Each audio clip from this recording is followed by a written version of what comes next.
You know, the mic is muted and you got the team texting you, the mute, the mute. I wanted to welcome everybody today. This show is about really giving back because the whole day will be about that. And I think that's the exciting part. So make sure you share this with everybody you know. Take the link, move it through. My name is Michael Silvers. I'm Vice President of Los Angeles Tribune. It's great to be here because we have not only myself and Mr. Mo Rock, our CEO, and Parisa Rose, our COO, but it's really creating the mission around the world.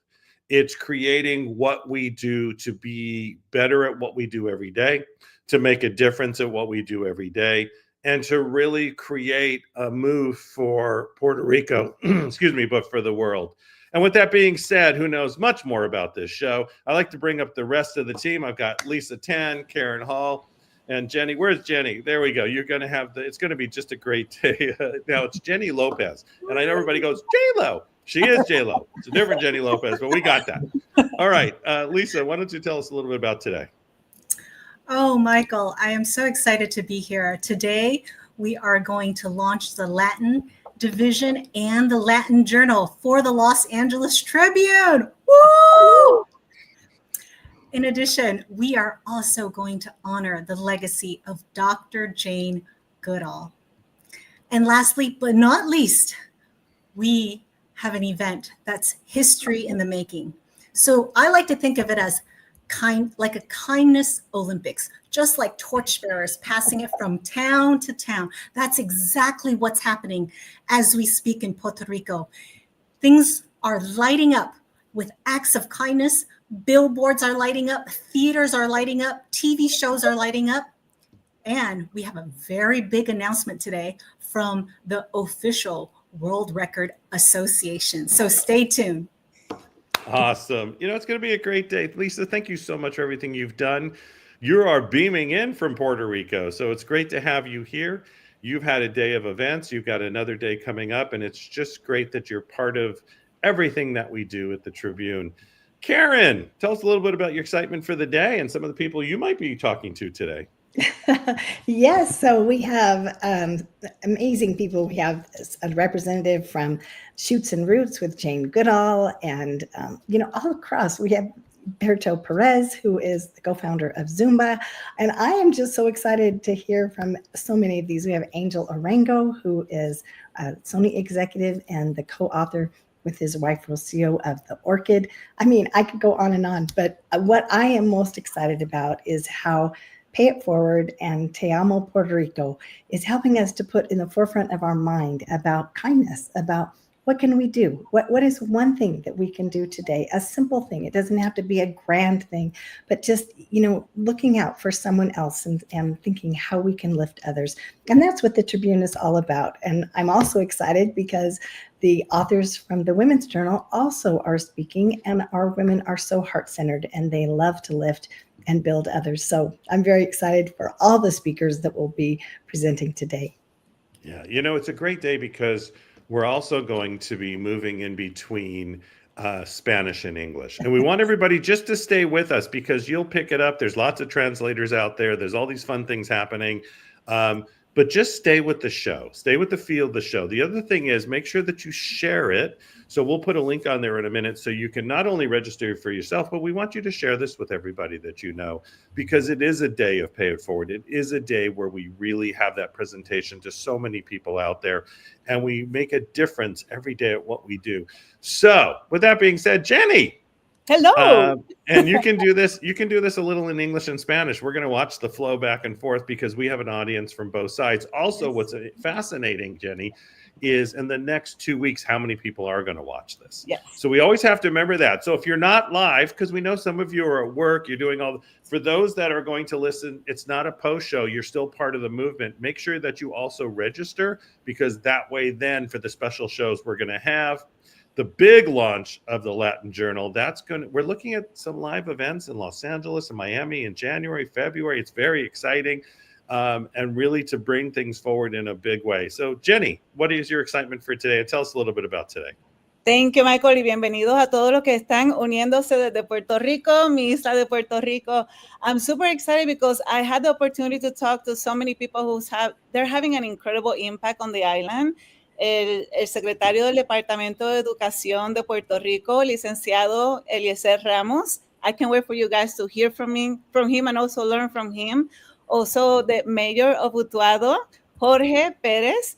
And one of the amazing conversations, Michael, that I had together with Pablo Alsina was interviewing Beto Perez. He is the creator of Zumba, y él nos ha contado todos los detalles desde su niñez hasta ahora and how he became the leader who he is, how he created Zumba, and the impact that he's having around the world. Yeah, it's those impacts that we make, and sometimes we don't realize the differences we make. Sometimes we don't realize who it is that we impact and how we create that impact or what that impact is for us. But it's really, I always talk about, everybody knows this, I talk about my 7 grandkids, right? And my children always say, don't forget about us.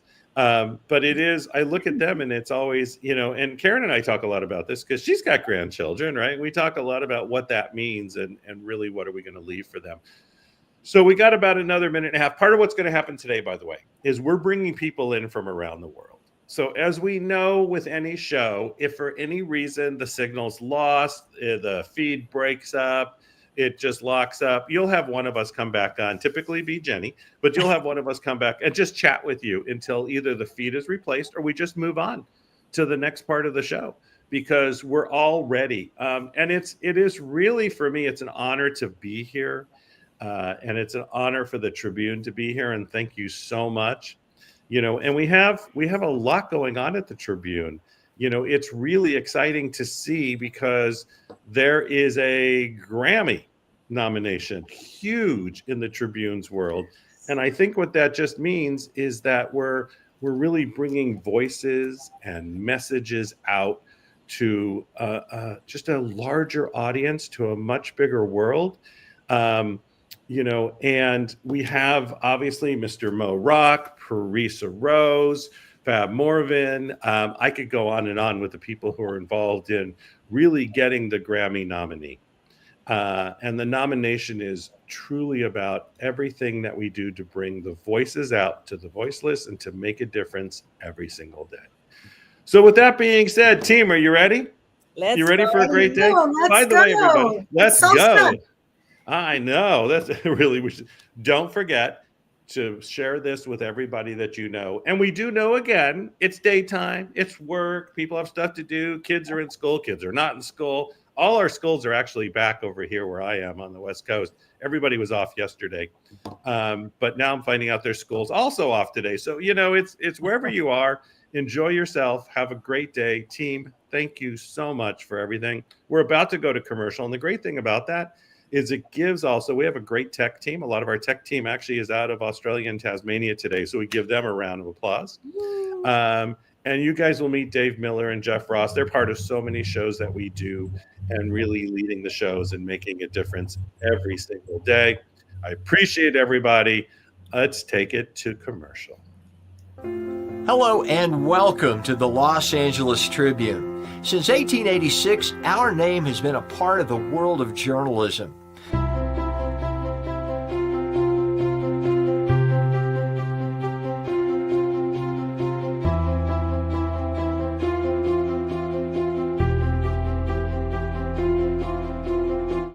We have earned a reputation for being a publication that practices integrity, authenticity, and responsibility. For general inquiries, contact today. Thank you on behalf of the Los Angeles Tribune team.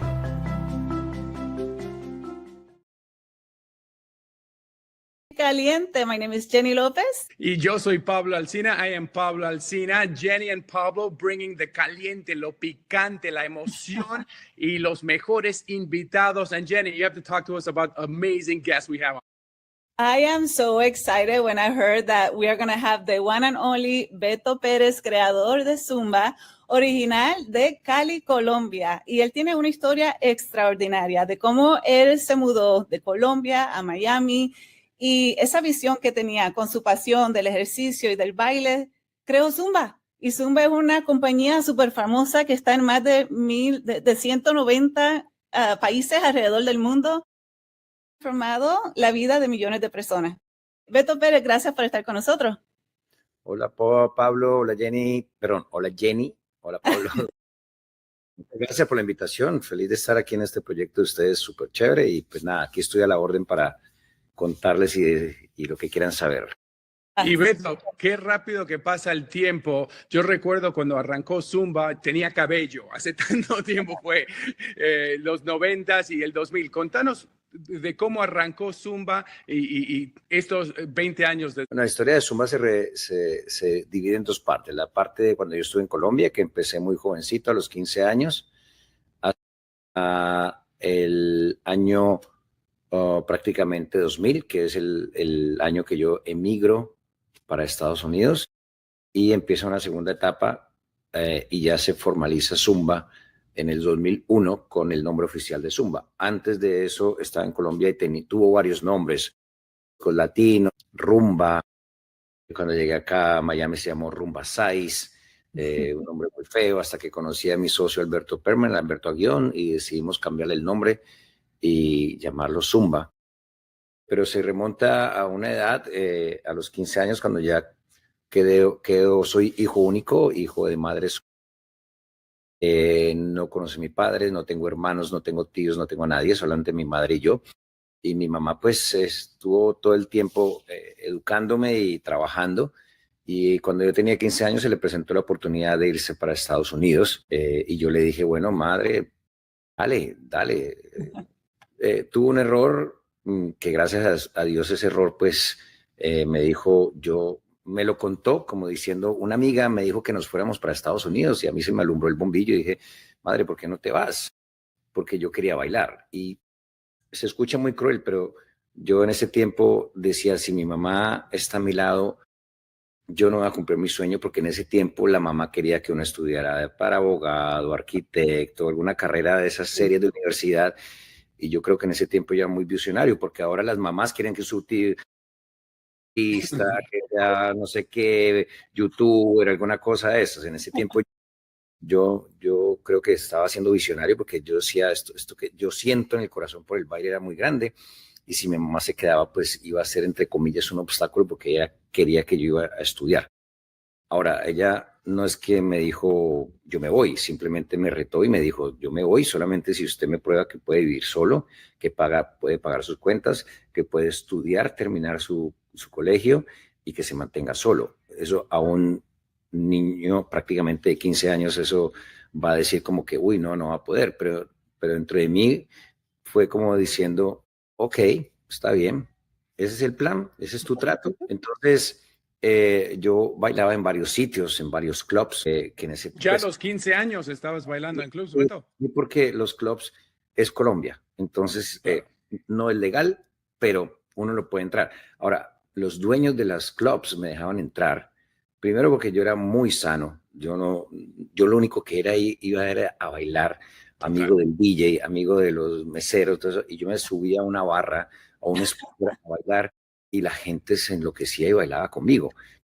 De una manera muy sana, yo no tomaba, no hacía drogas, nada de ese tipo. Obviamente estaba oliendo a la vida nocturna, mi ropa, y obviamente mi mamá cuando llegaba se preocupaba. Era la persona más sana del mundo y la gente me quería por eso, porque era un muchacho sano en medio de ese mundo. Entonces yo creo que fue muy cool que mi mamá me inculcara esas bases sólidas de no caer en tentación. Y lo único que yo quería era ir a bailar, no quería otra cosa sino ir a bailar. Hasta que, bueno, una vez en uno de esos clubs, una famosa modelo colombiana me vio bailar y me dio un business card y me dijo, ve este sábado a la agencia. Yo fui a la agencia y pues bueno, hice una coreografía con una gente que no bailaba, los puse a bailar y el dueño pasó y me dijo, ¿quiere trabajar aquí? Yo le dije, sí. Y yo le dije, pero quiero más trabajo, usted necesita un mensajero, alguien que vaya a hacer las vueltas del banco, alguna cosa.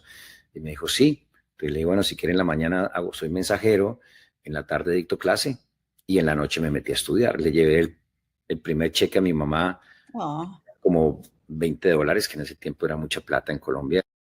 Y se lo llevé, mi mamá se puso a llorar y me dijo, ¿de verdad usted quiere que yo me vaya? Y yo le dije, sí, porque yo quiero que usted viva, porque usted me tuvo muy joven, a los 18 años, y no ha vivido nada.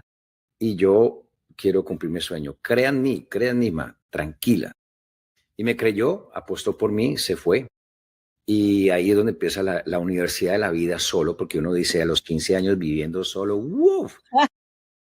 No es verdad. Cuando volví a la casa solo, que mi mamá se fue, eso fue una despedida totalmente inolvidable. Estamos los dos, ¿no? Sentimos que nos arrancamos. En estos días hablamos de eso y sentimos que era como que un arraigo que se desprendía y no sabíamos cuándo nos íbamos a volver a ver. Yo volví a ver a mi madre de los 15 a los 25 años, 10 años sin madre. Y ese momento de adolescencia tan delicado, me quedé viviendo solo, nunca me desvié del camino, enfocado en lo que quise, nunca dejé que mi mamá mandara plata, siempre respondí por mí solo. Y después de ya 3 años, mi mamá quería irse 3 años, ahorrar para comprarse una casita o un apartamentico y volver. Pero yo siempre le dije a ella, no se devuelva que yo voy a ir. Mientras tanto, yo estaba luchando y aprendiendo en la vida todo lo que tenía que aprender. Me salté etapas de mi vida como la universidad, etapas de mochilear, esas etapas de vida de que no sé qué hacer con mi vida, me voy un año a ver qué quiero. Yo escucho a los muchachos, me voy ritmo como fue la canción, era como el perreo de ese tiempo y tú lo pones a ver y realmente no tiene nada, es un ritmo brasileño que no tiene nada en otro mundo. Dentro de 15 años vamos a estar hablando, imagínate qué lindo que bailaban el reggaetón, el perreo, qué lindo. No hay que bailar, estarán dentro de 15, 20 años. Pero bueno, en ese tiempo me gané el noticiero más grande de Colombia hizo un concurso nacional y habían como 3,000 parejas, eliminaciones, quedaron como 10, 15. Bueno, me gané yo eso y con ese concurso pues me contrataban en varios clubs y restaurantes a hacer shows y con eso yo compré mi primer apartamento casi a los 17 años. No me fui a comprar una Louis Vuitton, ni el reloj Rolex, ni tenis, ni ir a pendejear y a cosas estúpidas que hacen los muchachos. Yo no sé, para eso yo creo que estaba muy avanzado. Lo que hice fue ahorrar y dar la cuota inicial de un apartamento y un apartamento sin muebles, sin cama, pero me acuerdo que compré un jabón, me llevé una colchoneta de aeróbicos, Esa fue mi cama, una sábana sin cortinas y un jabón para bañarme en mi apartamentico que había comprado en Cali, Colombia, en la Paso Ancho, se llama una avenida, Paso Ancho se llama. Feliz. Y bueno, y en Cali entré a una academia de baile que me cerraban las cortinas cuando yo iba ahí me dejaba el bus, el autobús me dejaba al frente de esa academia, y yo me ponía a mirar por las ventanas y me cerraban las ventanas creyendo que yo era un depravado, degenerado, Oh, viendo a la- y resulta que yo era como el muchacho que siempre quiso una academia de baile, pero nunca tuvo la oportunidad. Además que esa academia de baile era solamente para gente de mucho dinero, estrato 6, y solamente para mujeres de alta sociedad. Bueno, y resultan llamándome a esa academia porque yo fui el que me gané la academia, pero yo no sabían que yo era el muchacho que le cerraban las cortinas. Fue muy, muy bonito que me llamaran, fue como una venganza muy dulce, que, tú me cerrabas las cortinas, ahora me necesitas. Y empecé a dictar clases ahí y al mismo tiempo tomé clases un poco ya grande, pero tomé clases de Graham, Luigi, moderno, ballet, contemporáneo, y entonces pasé de ser un bailador a un bailarín. Son dos cosas. Claro.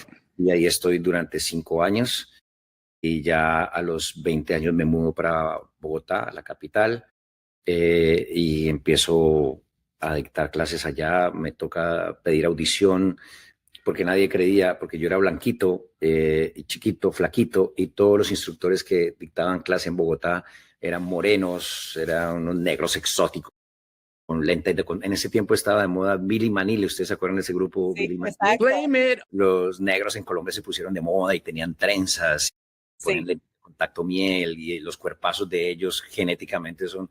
Entonces yo sufrí discriminación racial en ese momento, porque Bogotá casi no había gente morena. No, es una ciudad fría. Entonces los que habían triunfaban. Y pues yo llegué blanquito hasta que alguien me dio la oportunidad, dicté la clase, porque ese profesor no vino y le echaron a ese profesor y me contrataron a mí. Muy bien. Y ahí empezó mi historia en Bogotá. Y en Bogotá, la diferencia con otros instructores es que yo colocaba música, a pesar de eso, latina, pero también música griega, tangos. Era muy, muy volado yo experimentando otro ritmo, porque la música siempre me ha llamado la atención, e investigar de dónde viene, cómo se hace, por qué se baila así. Entonces eso me dio la entrada a otro tipo de gente un poco más sofisticada, un poco más fina, gente más viejada. Antes pasé de ser el guarachero, hey, que muy rico, hey, este tipo tiene otra cosa diferente. Y bueno, ahí estuve, fui coreógrafo de Shakira, porque Sony Music contrató como coreógrafo de artistas. Entonces yo estaba en el mundo del fitness, pero también estaba en el mundo del show business, coreógrafo de artistas, y tuve bailarines para lanzamientos de productos y cosas. Entonces estaba ahí siempre. Siempre estuve muy bien rankeado dentro de toda mi vida, dentro de mi carrera. Yo estaba muy cómodo, muy bien en Bogotá, en Colombia me reconocían, pero yo quería más y sabía que yo tenía para más. Entonces, en el año 95 mi madre se devuelve, ya yo tenía 25 años, y pues el encuentro fue otra vez, ya me dejó hecho un niño y me encuentra un hombre a los 25, y yo dejé a mi mamá se fue joven y ya pues unos 10 años más ya ve el cambio. Pero bueno, fue un encuentro súper bonito y ahora el destino nos cruza y yo emigro. Yo intenté 4 veces venir a Estados Unidos, sobre todo a Miami. El primer viaje que yo vine con un artista y me di cuenta de que no había nada parecido a Zumba. Habían unas clases latinas, pero no, yo siento que no lo hacían bien. Lo hacían con música de Gloria Estefan. ¿Me entiendes? Lo máximo que ellos hacían acá, mientras que yo, o sea, yo decía, no, esto está virgen, esto aquí no pasa nada. Y lo están haciendo y lo están haciendo mal. Una frase que yo leí es, si tú quieres ser exitoso, tienes que ocupar un espacio que no esté ocupado.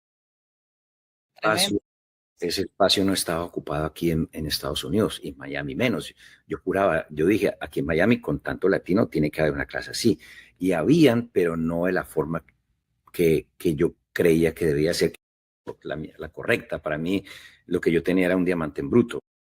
Las otras clases, y sí, eran buenos, pero le hacía falta ese toque. Además, yo ya llevaba imagínate, de los 15 años ya tenía una cancha, un recorrido muy grande. Estaba como listo para enfrentarme a la vida, porque ya había hecho mi universidad de la vida en Colombia, a muchas cosas. Hasta que alguien me dio la oportunidad en una audición fue una americana. Todo bien, todo bien. Sorry for the people speaking English, but my English is not very good looking, but porque me dio feeling. Yo de tanto ya de mi vida vivir desde los 15 años ya coges esa costra de saber quién es quién y por la plata no te mueves. Entonces me dio buen feeling Alberto Perman, que actualmente es mi socio. Sí. Y me dijo, ¿tienes dinero? Yo le dije, no. ¿Tú tienes dinero? No. Le di la mano, ok, listo. ¿Qué quieres hacer? Yo le dije, quiero conquistar el mundo. Nos sentíamos como Pinky y Cerebro. Entonces dijimos, bueno, listo, dale, nos dimos la mano. Grabamos un videito en la playa. Él se consiguió una cita en Ohio de una compañía que se llama Fitness Quest, que hacían infomercial de televisión, sus comerciales de televisión muy largos que están a las 2 de la mañana. Compre 1-800 y compre esto, el desayuno con Jenny López, y si compra el almuerzo con Pablo Espira, ¿me entiendes? Ese tipo de cosas. Y yo me soñaba ser como Billy Blanks, el creador de Taibo. ¿Se acuerdan? En el año 2000, Sí. uno que editaba Taibo y decía, wow, yo quiero ser así. Él se fue para esa compañía y les mostró el video y esa gente quedó encantada. Le preguntaron que si hablaba inglés y él les dijo, bueno, un poquito, sí, se le entiende. Y mentira, yo no hablaba nada. Entonces mi socio vino y me dijo, ¿qué vas a hacer? Yo le dije, enséñame cómo se dice, mucho gusto, perdón, me tengo que ir. Y yo le dije, nice to meet you, sorry, I need to go.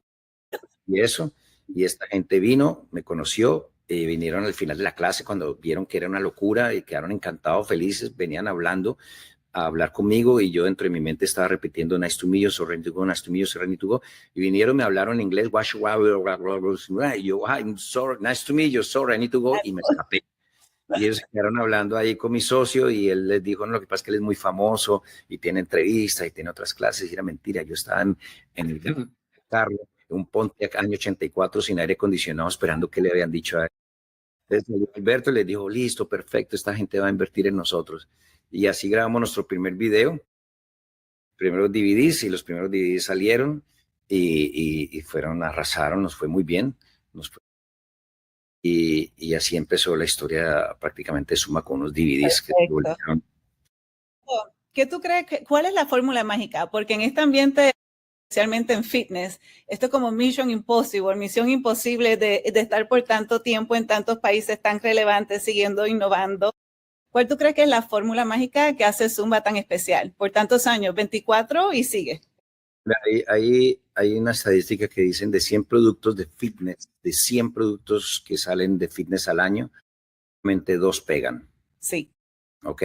Wow. Zumba fue uno de esos que pegó en el año 2001 y es porque varias razones. Una razón es que yo retomé sin saberlo el comienzo de los aeróbicos que fue la creadora de Jane Fonda. Cuando en los años 70 en los años 80 salió con algo fácil, efectivo y divertido. El fitness se volvió muy egocéntrico. ¿Quién es más técnico? ¿Quién hace más? ¿Quién lo hace?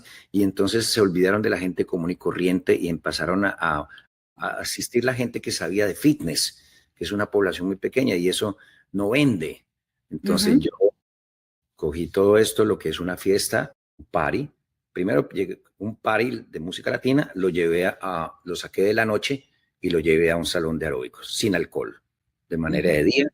Las mujeres, los maridos y las esposas no las sacan a bailar, entonces en Zumba van y se sienten divertidas, se sienten sexy, se sienten bonitas.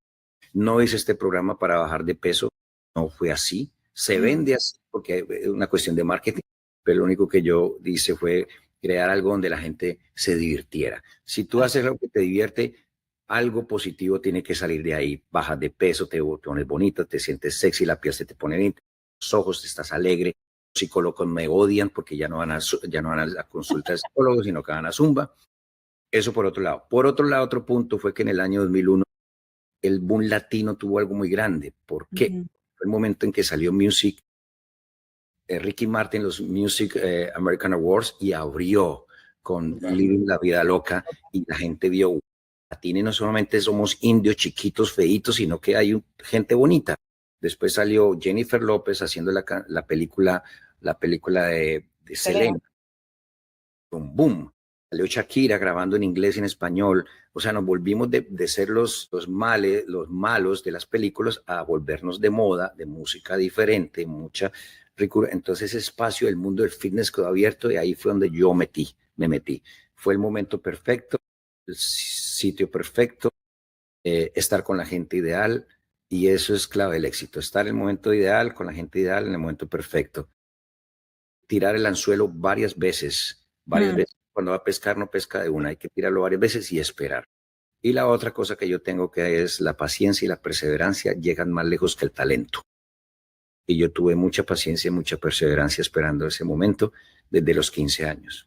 Y también tuviste mucho talento y otra parte del cuerpo que mucha gente no tiene, que es tener el coraje, uno, para vivir solo desde los 15, después seguir tus sueños, después ir a Estados Unidos y armar. Mencionas que perseverancia, pero también tuviste talento y tuviste carisma. Ese encanto que tenían. Yo recuerdo la primera vez que fui a un gym y vi Zumba, estaba tan feliz porque yo podía bailar en esos años, tenía cabello, living la vida loca con Ricky Martin, iba a Gainesville y era como el gringo, pero podía bailar. Entonces de repente en clases de Zumba me levantaba una tras otra porque los americanos no podían bailar. Entonces te doy todas las gracias, Beto, porque por muchos años sí que disfruté de tus clases, porque eran puras mujeres y pocos hombres que podían bailar en Estados Unidos ese estilo. En Miami sí, pero en otras partes no tanto. Entonces, muchas gracias, Beto. Sí. No, imagínate, no soy consciente todavía de cuántas vidas he tocado, ¿no? Indirectamente. Yo siempre le digo que hago la comparación como a la película Forrest Gump. Cuando Forrest Gump empezó a correr porque le dio la gana, él quiso correr y mucha gente lo empezó a seguir y empezó a cambiar vidas. Así fui yo, un día empecé a bailar y la gente me siguió y cambié vidas sin quererlo y no estaba preparado para eso, nunca estuve preparado para decirme, Beto, gracias, salvaste mi vida, gracias, mira, estaba solo, gracias, estaba en depresión, gracias, vivo de esto, o sea, como que no fue nunca mi intención, pero es muy bonito que se lo digan a uno. Beto, yo he aprendido tanto de ti. No sé si te acuerdas que yo trabajaba para la compañía de Zumba como un Zumba Education Specialist. Enseñé Zumba por 17 años y te voy a contar una historia personal. Nosotros teníamos esto, y Pablo, te vas a reír. Teníamos estas reuniones anuales donde Beto nos enseñaba coreografía y las filmábamos para diferentes videos. Y en una de esas él dice, ¿quién sabe la coreografía muy bien? Y yo hice así pequeñita la mano. Y vi a Beto, me miraste así y lo seguiste. Yo dije, ay, no me escogió para bailar en la tarima con él. Pero luego que escogiste a los bailarines, dijiste algo muy importante que todavía se me quedó aquí. Y dijiste, if you doubt in this business, you die. ¿Qué significa? Si en algún momento tú dudas en ti mismo, o sea, no vas a seguir, vas a morir. Y de momento como que fue, wow, es profundo, pero me ha seguido. De ahí en adelante yo aprendí mi lección, Beto. Yo voy así, alzo la mano bien alta. No te llamé porque dudaste. Dudé, pero las personas que están escuchando, que tienen un sueño así bien grande, quieren comunidad o llegar al siguiente nivel o empezar algo nuevo, en adición a confianza, ¿qué otro tipo de consejo o gotitas del saber tú tienes para compartir para esas personas? Mira, siempre a mí me decían esto del sueño, no tenía un sueño, y no le decían, pero todo el mundo dice lo mismo. Bueno, entonces, para no repetir el mismo cuento que le van a decir a la gente que están triunfando, simplemente les doy este consejo. No contaminen su sueño, no lo contaminen. Tengan su sueño, pero no lo contaminen. No lo contaminen de fama y no lo contaminen de dinero. Eso es algo muy difícil porque la gente empieza a soñar y me vuelvo rico y me vuelvo famoso y entonces ¿cuántos seguidores voy a tener? No es un sueño sincero y no es un sueño honesto, es un sueño contaminado de materialismo, de fama, de banalidad, de egocentrismo. Tienen un sueño y que les gusta algo, háganlo con pasión, que les guste, que eso vendrá después. A mí alguien me lo dijo aquí cuando yo empecé a ser exitoso, una persona de mucho dinero me dijo, Beto, en este país es muy meritorio que tú seas alguien. Ser millonario simplemente pasas a ser un número más, una estadística. Y la gente que tiene dinero, que es millonario, no tiene no son alguien, simplemente son un número más, un millonario más. Ser alguien, mucha gente millonario quisieran ser alguien, no lo son. Y tú eres alguien, y eso vale mucho en ese país. Si tú eres alguien en este país, que te mérito reconocido por esta sociedad americana, el dinero y la fama van a venir. No le pongas atención a eso. Y es verdad, yo tengo mucha gente millonaria que tiene mucho y me miran fanáticos, son fanáticos míos por la historia mía, por todo, porque soy alguien en este país.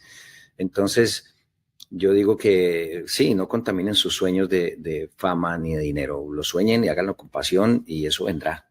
Y paciencia, paciencia, porque estamos en una sociedad, sobre todo ahora esta generación, donde quieren ser rapidito.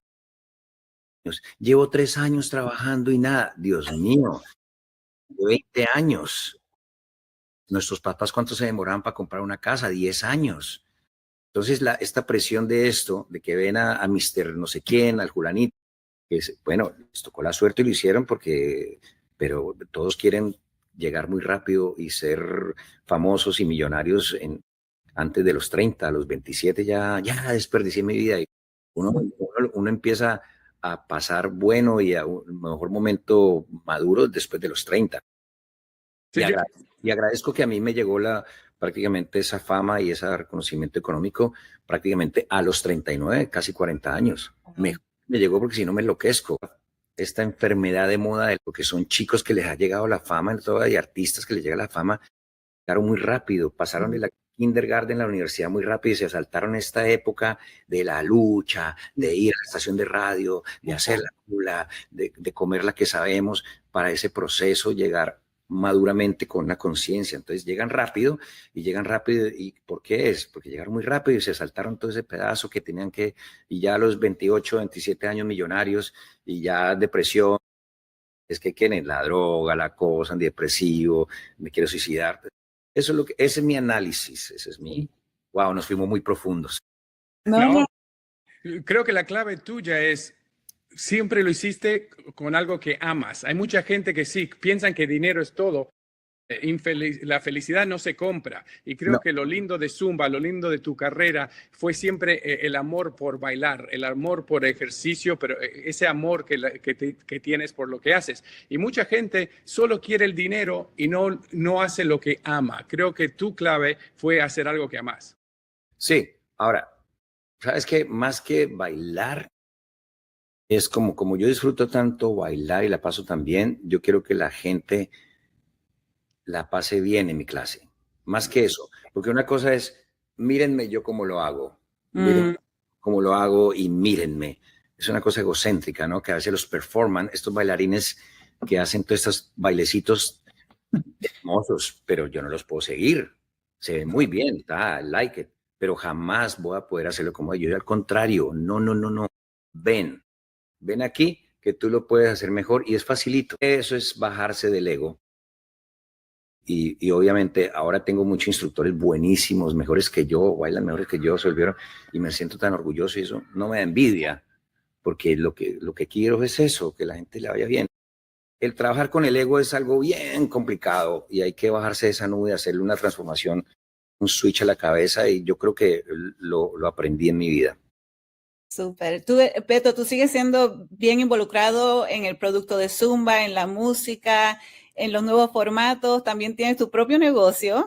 Todavía sigues enseñando clases de baile. Y eres papá. Y creo que también compraste un equipo de soccer. ¿Escuché? Uy, sí, a mí hasta se me olvida.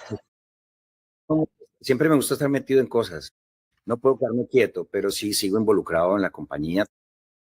¿Y cómo haces para estar siempre con la energía, el estado emocional, físico, siempre en top? No, pues primero de todo, mi cuerpo, esta es mi oficina. Todavía tengo energía, todavía lo disfruto, todavía lo sigo haciendo. Tengo un equipo alrededor mío, a pesar de Zumba, alrededor del Beto Pérez. Es gente que trabaja muy cerca de mí, que es mi camarógrafo que está aquí al lado, una persona que está encargada de las redes sociales, que está pendiente de todo este mundo. Yo no sirvo para esto, pero tengo una persona ahí, viajo y me organiza los tours. tengo una persona, en mi vida personal, una persona que me cuida mis finanzas y un advertiser, mis hijas, soy padre soltero, ¿no? Decidí hacerlo como, para los que no saben, como lo hizo Cristiano Ronaldo, renté un vientre y no me da pena hablar de eso. O sea, fue mi decisión, lo quise hacer, quería ser papá soltero. Aclaro, no soy gay y no tengo nada contra los gays, tengo amigos gays, pero quise coger este estilo de vida y estoy feliz. Fui papá a los 50 años y ha sido una de las mejores decisiones que he tomado por el momento en que lo hice. Lo estoy haciendo educado a mi manera, con la experiencia de mi vida. 2 niñas, una de 5 y una de 3. Pero tengo el tiempo organizado de tal manera de que tengo tiempo para todo. Tengo un equipo de fútbol que siempre me gusta el fútbol, el Naples FC, lo compramos y allá está en eso. Yo no hago negocios para hacer plata, yo hago negocios porque cosas que me gustan. Son cosas que me gustan y como me gusta, si más adelante da dinero, pues bien. Tengo un gimnasio, mi gimnasio es City Cero, que queda en Miami, y un gimnasio para entrenar yo. Yo quiero un gimnasio donde yo me entrene porque esta es mi oficina y el que quiera ir, pues que vaya y que pague, pero quedó muy bonito. No puedo hacer las cosas a media, no, yo no soy de los que voy a hacer un saloncito y 3 maquinitas. ¿Saben qué? Hagamos un edificio de 4 pisos con todas las de la ley, buen sonido, que me siento orgulloso y feliz y ha tomado mucha fuerza. Los artistas van allá. Antes de jueves estuvo gente de zona, ha estado Carlos Vives, ha estado gente que nos visita. No le hago mucha publicidad, van la gente que me conoce boca a boca, a veces van influencers, ay, déjame, yo voy a tu gimnasio y te posteo. No, no te creo. Tú eres la que me tienes que pagar a mí por estar en mi sitio. Exacto. Sí, por favor, porque como me enojo, voy al gym, quiero hacer ejercicio y hay 1 millón de influencers con trípodes, con luces. No, regresen los años cuando nosotros teníamos 20, no habían celulares, era gimnasio, ibas a un club, a un concierto y gozabas del concierto en vez de filmar. Beto, decí la verdad, nuestros años eran mejores. No, muy rico. Esto hasta que sacaban esta cámara en mis clases, yo tengo que decir, por favor, yo poso antes de la clase, posen, pire, aquí le hago 5 poses, ya tomaron la foto, listo, perfecto. Guarden su celular porque yo no soy un performance, yo soy un artista, yo soy un profesor, uno lo puede hacer. Y que tengas un buen equipo de trabajo alrededor tuyo, porque solo no se puede hacer todo. Perfecto. ¿Qué te emociona del futuro tuyo y del futuro de Zumba?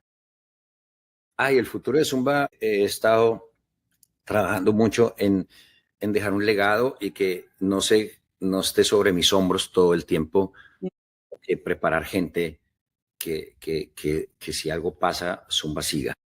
Que Zumba siga y sí, hubo una persona que se llamó Beto Pérez, el fundador, que sigue así como fue Steve Jobs, que hizo esto y siguió. Apple sigue ahí. Eso quisiera.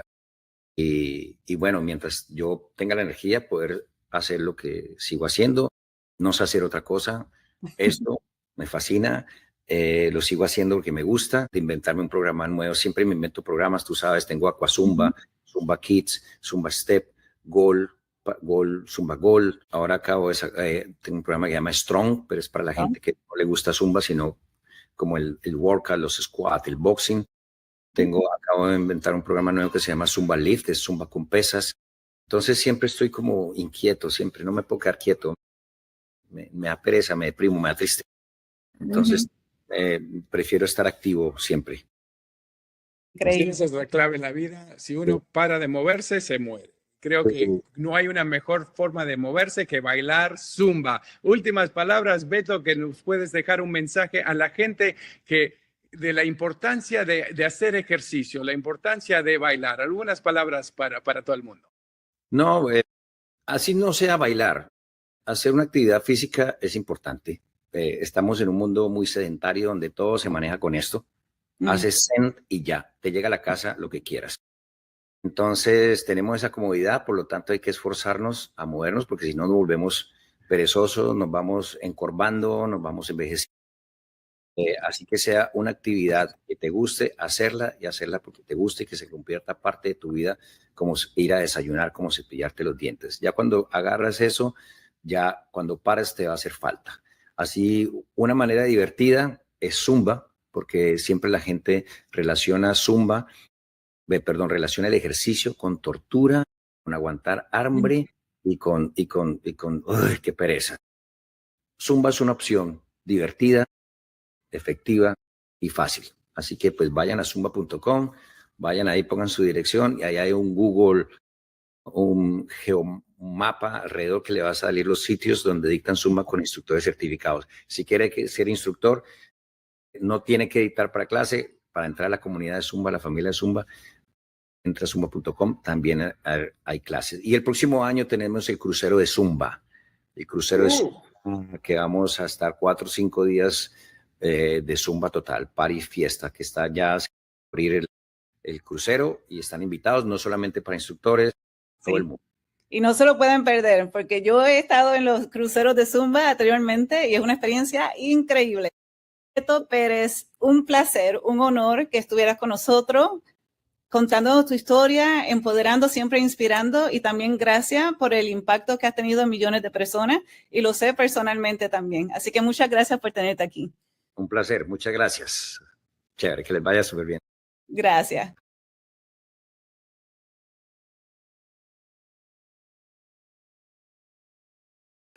It's that microphone. All right. So we lost that feed. So that was great. It ended and then the feed just, it's, this is where you have to be ready anytime to do whatever it takes, because the island, things have happened. Look what's happened with really with hurricanes. And part of this came out of all that. So we're very excited to be part of that, and it's really about pay it forward. It's believing in fostered through collaboration. I love their mission at Tiamo, and I think that's an important piece, and we'll put their website on there too, but it's about, again, paying it forward. They're not here for income, but they're here for outcome. I love it. I'm actually looking at their site because I've been on this a lot. It's really taking a look at 124 missions across 43 municipalities. That is an incredible goal. To create days of labor, 1,152, restoring 10 farms, repairing 87 roofs, launching 5 soup kitchens that fed over 1,100 people, and more and more and more. That's why we're here. That's why we're on this planet. That's why we make a difference. So we're going to just go ahead and move forward. I want to thank you, Beto, for what you bring. You'll be hearing a lot more from him, and Zumba has been such a supporter of everything that's happening on the island, as everything that's happening worldwide. And it's really just how we make a difference every single day. So also, by the way, Pablo, thank you. I know you've got to go. So Pablo's with NBC. So he's going to go back on. He's covering for one of the anchors, right? As this happens, he's going to try to be back with us later. But he really wanted to be part of that. Him and Jennifer are launching an amazing podcast, El Caliente. So it'll be great. And by the way, don't ask me to speak Spanish. I'll do my best, but the team will just look at me and go, yeah, no, that's not going to happen. Okay. So without any further ado, first of all, I want to bring Karen Hall and Jenny Lopez back up with me. There we go. Hi, you two. Is that, by the way, Jenny, thank you for that. Great. Feeds go like this, and it's really funny too. Because like Pablo, when we're going to have him for the first, like he's got all these changes. I'm like, Pablo, I get it. But you don't have the team to throw on your outfits behind the scenes. So, you got to do what it takes and just go from there. And it's just a great day. Karen, you having fun today? Oh, yeah. I mean, I wanted to get up and start dancing when he's talking about it. And Jenny, yes. Working for Zumba yourself for so many years. Was it 17 or was it 7 years? I taught Zumba for about 18 years, but I was actually a Zumba education specialist. So for example, Michael, if you ever wanted to become a Zumba instructor and you happen to be in the Midwest, I would have been your instructor. So that was my role for 7 years. That's how I met Beto. Yeah, the energy was just so, warm, and his giving back mentality and the way that he talked about, don't contaminate your dreams, and keep dreaming and keep having patience. I mean, he emphasized patience so much. And when you think about, how long it takes for your, to get education or to buy a house, to keep having that dream and keep dreaming. I loved all that he had overcome to accomplish what he did. Absolutely. And it's great too. By the way, Karen, we've had a lot of comments. So what we're going to do is we're going to make sure for those of you who didn't have translators running. We're going to get the show translated. We're going to make sure that we send that back out. So make sure you register, and we'll make sure everybody in English. Remember, it's just not English and Spanish, right? We have our Mandarin shows. We have our Japanese shows. We'll get it translated across the boundaries, and then we'll make sure everybody has that. So without any further ado, this next gentleman, he'll tell you a little bit about himself. Not only was he with Sony Entertainment Distribution for a long time and traveled the world and lived in many places. Jeff, you can bring up Angel. It's okay. I know Angel well. Not only did him and his wife write one of the most meaningful books probably on the planet today. He's a little bit of an underachiever, him and his wife. It's great. But he has a similar background to part of what's going on the show today. So without any further ado, let's give it up for Angel Arango. Angel, how are you? I am well, Michael. How are you? Doing really well. It's just been a great day. So, with the mission that we're on today, and it's really being of service and giving back, tell the audience just a little bit about your background, and then a little bit about where you were born and raised. And then I want to talk a little bit about your book today, too, because I really think that is, it's a gift of love, but it's a gift of pay it forward. Well, first of all, let me also say hello to Karen and Jenny. Great to see you both here again. And well, look, it's a long story, but it all begins in Puerto Rico. I was born and raised in the island. I was born in el Hospital de Damas in Ponce. And as probably many people around the region did, simply because that was the only hospital that would provide certain services at a period of time. But I grew up in a small town very near to that called Jauco. And I was there until the age of 14. And like many Puerto Ricans, there's always a desire to go to the United States. And many people don't know this, but Puerto Ricans don't have a passport. Puerto Ricans are American citizens, and their passport is an American passport. And so even though we are part of the United States, sometimes it feels like we're not. It feels like we're a sort of a secluded child that no one wants to talk about. But I made it to New York City, and there went on to high school, college at Cornell University, did a number of years in the restaurant industry, and found my way serendipitously. It was just a lot of coincidences that once you become old enough, you realize that they weren't really coincidences, that they were a path of life that you had to follow. So I made my way into the entertainment industry. Telemundo, in fact, was my first home, where I was a marketing manager, where I was doing research. And that trained me and later catapulted me into a life of entertainment that ended with 23 years at Sony Pictures, traveling continents, leading teams in Latin America, in Brazil, Mexico, Miami, eventually moving to Hong Kong, where I led teams in, oh my gosh, Seoul, Tokyo, Beijing, Mumbai, Sydney, and eventually also then Europe, where my teams then shifted to be the major cities of the European and African and Middle East. So I had teams in Madrid, in Paris, in Rome, in Moscow, in Munich, in London, and eventually ended up in Los Angeles, where I am now. And the brief story is that if you look at this from the outside, you see success, you see happiness.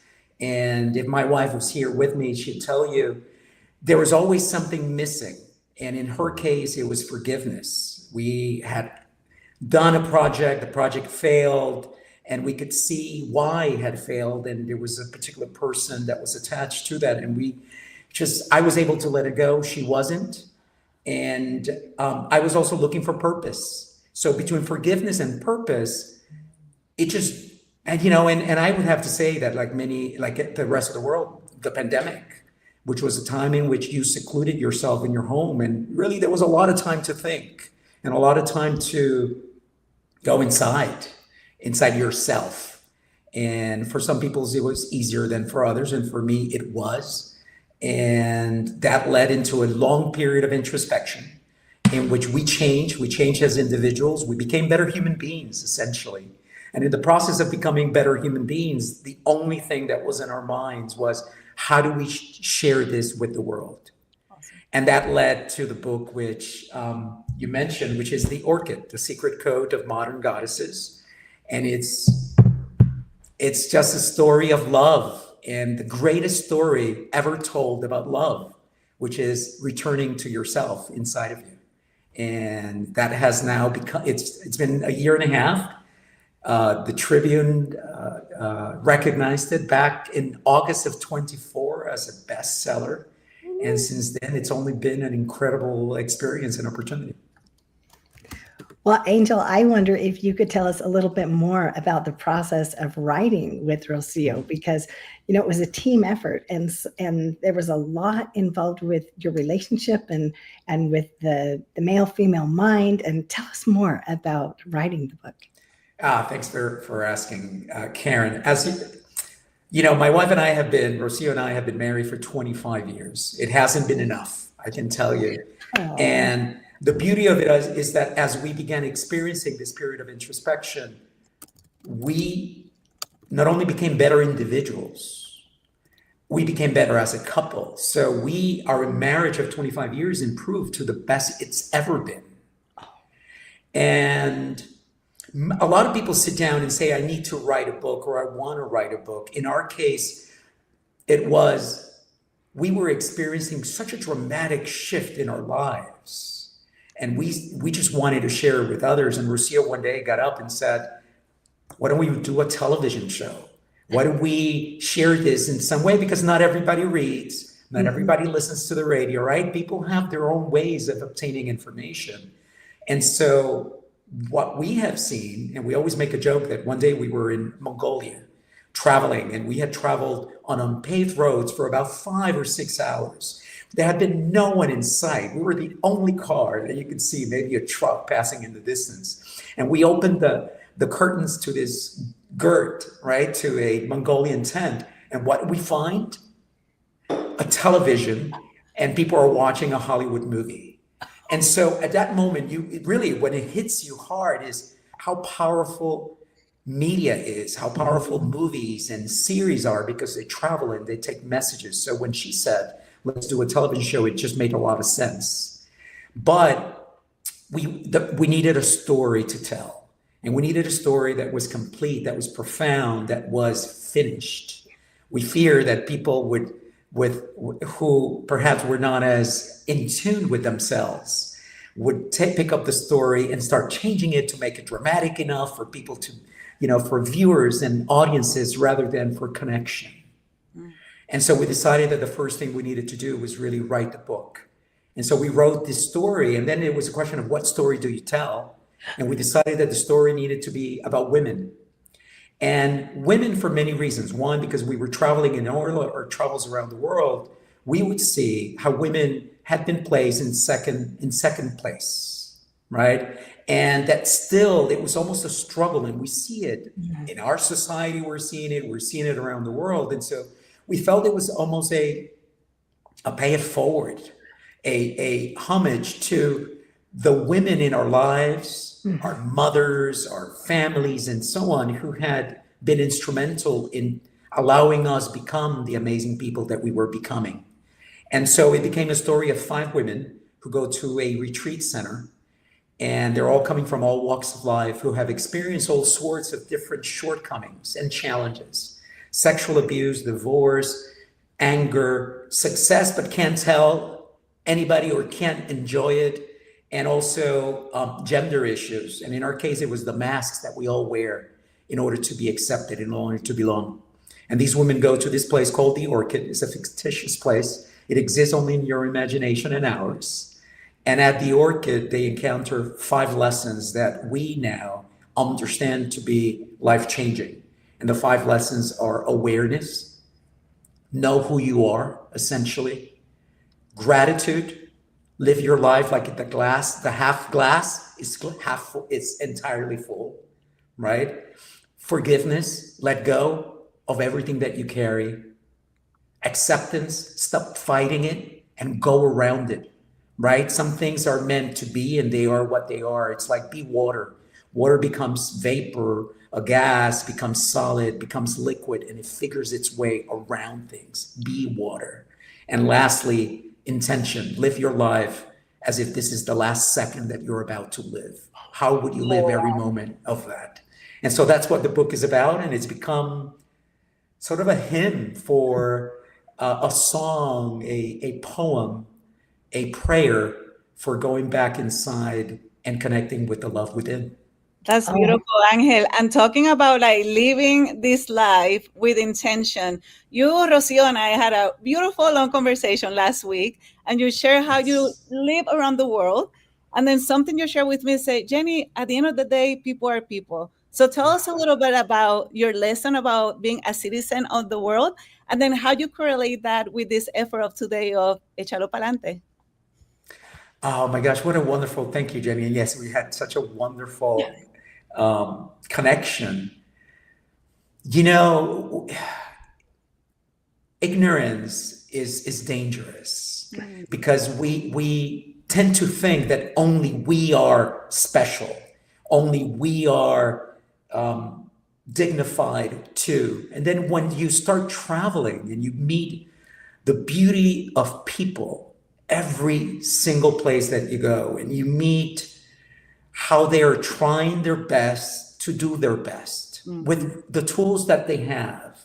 And so our experience traveling to more than 77, 80 countries, we lose track, but it's been a lot. It's easier to say where we haven't been than where we have, is that everyone is looking to better themselves, to better the lives of their children, to live in a dignified way. But truly, when you get there, most people, and I would say the majority of people, are only just excited for you to even be in their country, in their home, in their road, looking at them. And if you even just try a little bit, like to speak a word in their language, they're just so grateful. And so our experience traveling around the world was that it is a beautiful place, that it's the greatest education that one can achieve, is to travel to places and become acquainted with places.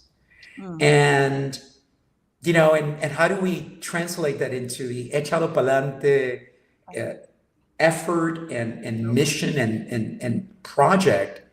Well, I would argue, first, take a trip to Puerto Rico and meet its people. They're kind, they're loving, they're proud, they're welcoming. And I think that if we all, and really it's about, right, the act of kindness. The act of kindness, sometimes, and this is like forgiveness in a way, we think that these are things that we do for other people. And yes, that's important. Do it if you can, because it helps someone. When you're kind with someone, it really may change their lives. One moment of kindness can change someone's life, can save someone's life. But if you're a little bit more selfish than that, and you're like, but what is in it for me? Let me tell you, when you are kind, you enter into a vibration of energy that changes the way you are, changes everything around you. And so kindness, really, it's a sort of a vicious but virtual circle of beauty, of energy, of giving and taking and growing together. And so that's what I would say. What I would say is that it is a beautiful energy. Frankly, we call it so many things, but it's love. Kindness is love. And if you can express kindness and if you can express love, then that means that it exists in your life. And then it becomes sort of this beautiful circle of life that just gives and takes and gives and takes, and it keeps growing. So that for me is the experience of living. And that is what I, as all of you now know, I and Rocio are dedicating the rest of our lives to sharing love, to helping other people, and not just share love, but helping other people recognize the love within that they themselves are. It's just that experiences have, given us punches and thrown us against the wall, and we sometimes forget that deep inside, and all we have to do is look at our younger selves. Deep inside, all there is love. I think it is so true. We only have a couple minutes left, but It is so true, because that brings everything that we are to the people around us, right? I always talk about my grandkids, my 7 grandkids, but it translates to them, to other people, and it also brings in hope and forgiveness. Yes. And it brings that side of ourselves that, you know, as the world goes through what it does, we are on this planet as one people. We are one group together moving forward. And I love what you've done, because your mission is spidering out around the world, and you're focused on making that change. And you're the minute I met you two, I'm like, all right, we're going to be doing stuff together for years to come, because it's special people that make a difference. And I know you won't quit. I know you're not going to stop. I know the mission is till the end, right? Till we go. I always say until they put me in a box. And that you keep moving forward. What is one last thing, knowing it's Pay It Forward Day for Puerto Rico? It's one last thing you'd like to let the audience know before we have to go to commercial. And thank you so much. And by the way, audience, yes, I know Angel, he is amazing. We will have him on other shows. His wife will be here, I promise. Go ahead, Angel. One last thing for the audience. Thank you, Michael. I'm going to say it in Spanish and then in English. And it's Please. para todas las personas que están allá afuera. En serio, enfoquémonos en un acto de amor, en un acto de paz, en un acto de bondad. Hagámoslo por la otra persona, pero no se olviden que cuando lo haces por otro, también lo vas a estar haciendo por ti misma, por ti mismo. Esto es un círculo virtuoso de mucho amor, que en el momento que comienzas, no hay manera de cómo pararlo. Y es lo lindo de este esfuerzo. El échalo para adelante es un acto que puedes hacer por otra persona, que va a hacer por otra persona, y se convierte en una cadena de retribución, de paz, de amor. So it is a chain, right? So start with one act. And that act is not just for the person in front of you, but it's also for you. And it just starts building. It snowballs into something so much greater. And really, there's a lot of things that we can focus our attention on that are not as we would like them to be in the world today. But where our attention is placed is where it will go. And so I urge you, pay attention to kindness, pay attention to love, and you will start to see love and kindness all around you. That's just the way that life works. Love it. Thank you for the time. Thank you so much, Angel. It's a pleasure to have you on. It's an honor to have you on, with everything you've created, the teams and world you've affected, and really what you and your wife are bringing out to the world at this moment. It's a journey. Thank you, Karen, for being on with me. It's always a pleasure, always amazing. You've got the Women's Journal panel coming up. I'm very excited for that. Jenny, you've got interviews. We're going to bring Lisa Tan back. We got a video to show you. We're about to go to commercial break. Make sure everybody, it's about healing. Let's keep the world moving forward. Let's do for others every single day. Let's take it to commercial.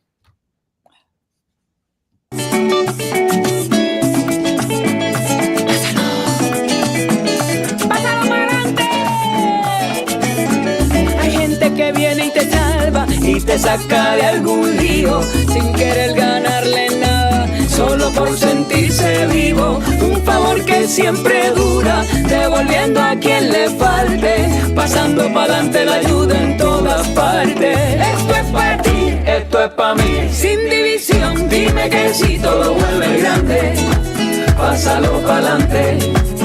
Esto es para mí, esto es para ti, con emoción, dime que sí, esto es importante, pásalo pa'lante. ¿Pa' dónde? Pa'lante. ¿Pa' dónde? Pa'lante. Pásalo pa'lante. Todo lo bueno se pasa pa'lante. Gota a gota llenando el vacío. Poco a poco tenemos un río. Vamos a levantar un gigante. ¿Pa'lante qué? Habla. Esto es para ti, esto es para mí, sin división, dime que sí, todo vuelve grande, pásalo pa'lante. Esto es para mí, esto es para ti, con emoción, dime que sí, esto es importante, pásalo pa'lante.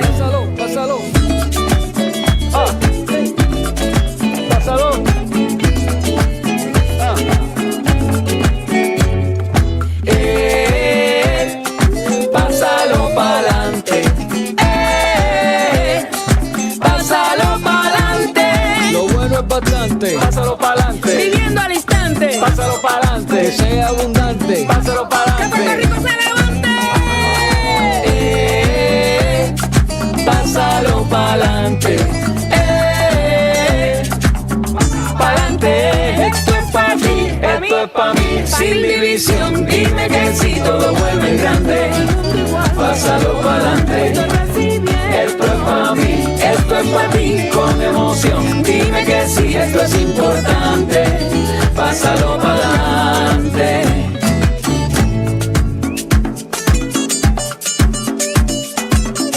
Pa' mí, pa' ti. Gracias.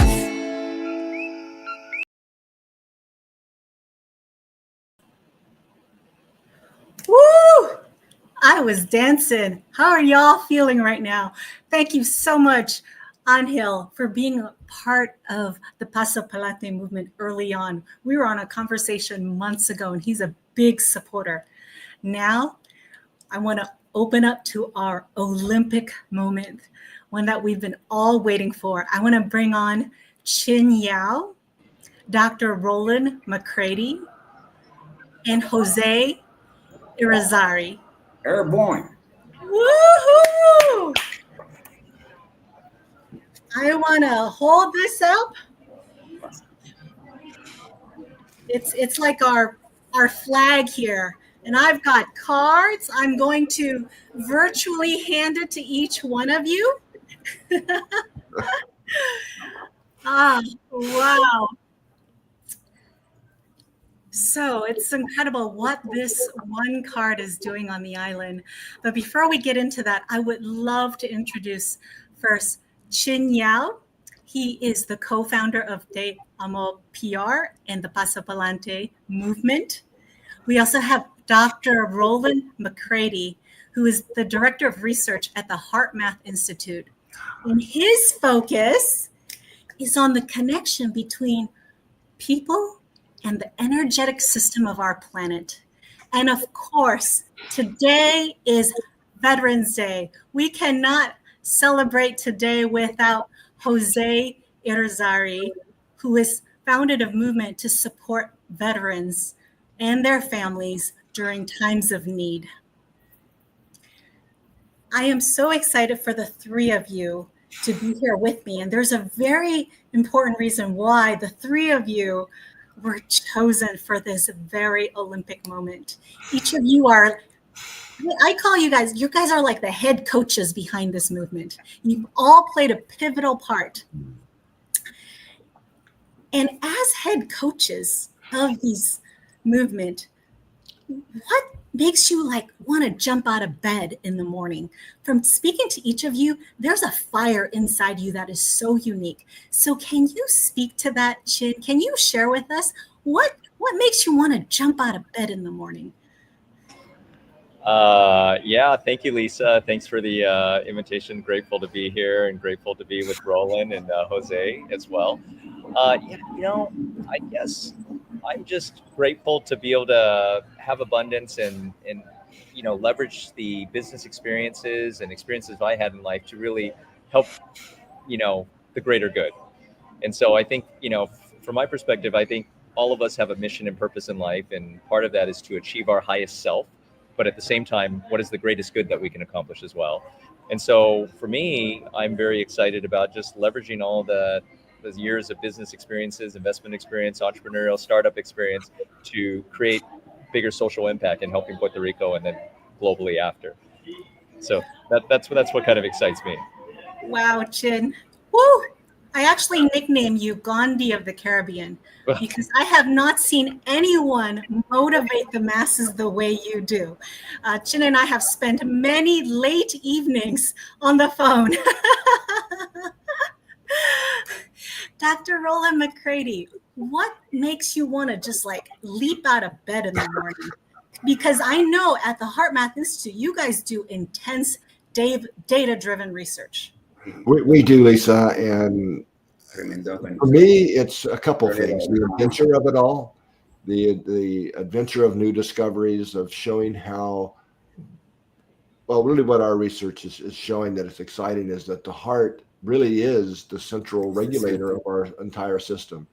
and that the heart reaches out and touches others in measurable ways. So I'm really about bringing more love to the world, and what I call the frequency domain of love, because we can actually measure these frequencies radiating from the body now that reach out and touch and affect others. And as you mentioned, also affect the planet in measurable ways. So it's really all about how do we at our institute help the world move forward? How do we get along better with each other? How do we overcome the limitations, the separations, and discordant that we have going on the planet now? In other words, how do we get along better with each other in very practical ways? Yes, yes. It's so interesting you touched on that, because right before, Angel mentioned how kindness is a frequency as well, right? And we're going to unpack that deeply, Dr. McCready. Actually, I'm going to call you Roland, man. Awesome. We've been on so many conversations. It's just feels so natural. Jose, I would love, since it's about paying it forward, I'm passing the mic to you. It's about uplifting all voices today. I would love to hear what makes you do the radio station that you have going on every Saturday on the island and helping so many veterans in need. What makes you jump out of bed in the morning? Well, actually, I have to say that jumping out of bed for me, first, is that the most beautiful island in the world is Puerto Rico. So when you get up in the morning, you have to thank God that you were born in this beautiful place that we call Puerto Rico, my country. And for veterans, that's very important, because what happens is that when we leave this place, we leave a little bit of our heart. And that's why in the video you see that emotional situation, because sometimes when you want to come back after you are serving, and to be able to wake up in the morning and know that I'm in Puerto Rico, it's just pasalo pa'lante from God. God is pasalo pa'lante to me. So what we have to do is pasalo pa'lante forward, And the second thing that gets me out of bed is my dogs. My dogs are like my family. These are like so important, because I know that they have a certain limit of time with me. So I have to really pasalo pa'lante every day with love and respect for them, because they just respect me so much and they gave me so much. So for me, when I heard Chin with this incredible idea, I said, we have to pasalo pa'lante, because after pasalo pa'lante, there is always a buen dia, because we want to create a good day every time we pasalo pa'lante. So I'm really so grateful to God to be able to have this experience, and we invite other veterans and everywhere you go, because this is from Puerto Rico to the world. So that's my pasalo pa'lante, why I'm in this. Oh, Jose, thank you. I want to take a moment with all our viewers worldwide and all the communities, friends that are joining us today, to thank Jose and all the veterans for their service. So in the chat, put Jose in the chat right now. Let's light up the chat. Woo! You might not have seen me backstage, but I was dancing. I was dancing up a storm to our anthem. And Jose, you're in that opening scene, aren't you? Yes. That's part of that. Jose was in the opening scene of the video. Did everyone catch that? Yes. I mean, it just worked out so beautifully, so beautifully. And I love how Jose said, we got to paso pa'lante every day. I think Jose just turned paso pa'lante into a new vocabulary that we can add to our dictionary there. We can now all Google it. I would, for the next part, as I was listening to all of your shares, I couldn't help but to want to unpack kindness, unity, and service. So Chin, what was the driving force behind this kindness movement? behind these, I call them, they're kindness credit cards. Yeah. If you would like to unmute, Chin. Yes. Okay. So, in terms of so our organization is called Te Amo PR. It's like I love Puerto Rico, and we've been since Hurricane Maria. Hurricane Fiona. We've organized weekly volunteer brigades, helping with food security issues, hurricane disaster relief issues, also education, because 50% of the island is in poverty. But the pay it forward kind of this organization and movement started from the pay it forward concept, right? Wanting to spread love and compassion and kindness, and it started with a lot of the disaster relief things. But then it started with maybe doing a pay it forward day, and then it expanded into a whole week. And part of the reason this kind of came about, I remember after Hurricane Maria, there was devastation on the island, but at the same time, there were some of the most beautiful stories on the island. You saw like neighbors helping neighbors, strangers helping strangers, and just the beautiful hearts of Puerto Ricans all were shown. But then you fast forward to today, and you have people worried about World War III or the economy. You have the youth on cell phones the whole time. We have a lot of elderly here. One of the largest crises on the island is there's a ton of elderly on the island here, living alone without caregivers, even though they need them. And so what's happening is the elderly are not sharing the values, the history and cultures of old. And so you're starting to have disconnection. And so with that, that's when, decided, hey, let's do a pay it forward. Now it's a week of 5 days of uniting the whole island. It doesn't matter, irregardless of politics, irregardless of religion. We're uniting everyone for kindness. It's just a simple act of kindness. Let's all come together and be more kind to each other, and let's make that kindness go viral. And Love so that. Yeah, Kindness going viral. that's what the base is behind. And if you look in the music video, you'll see a red party mayor helping a blue party mayor.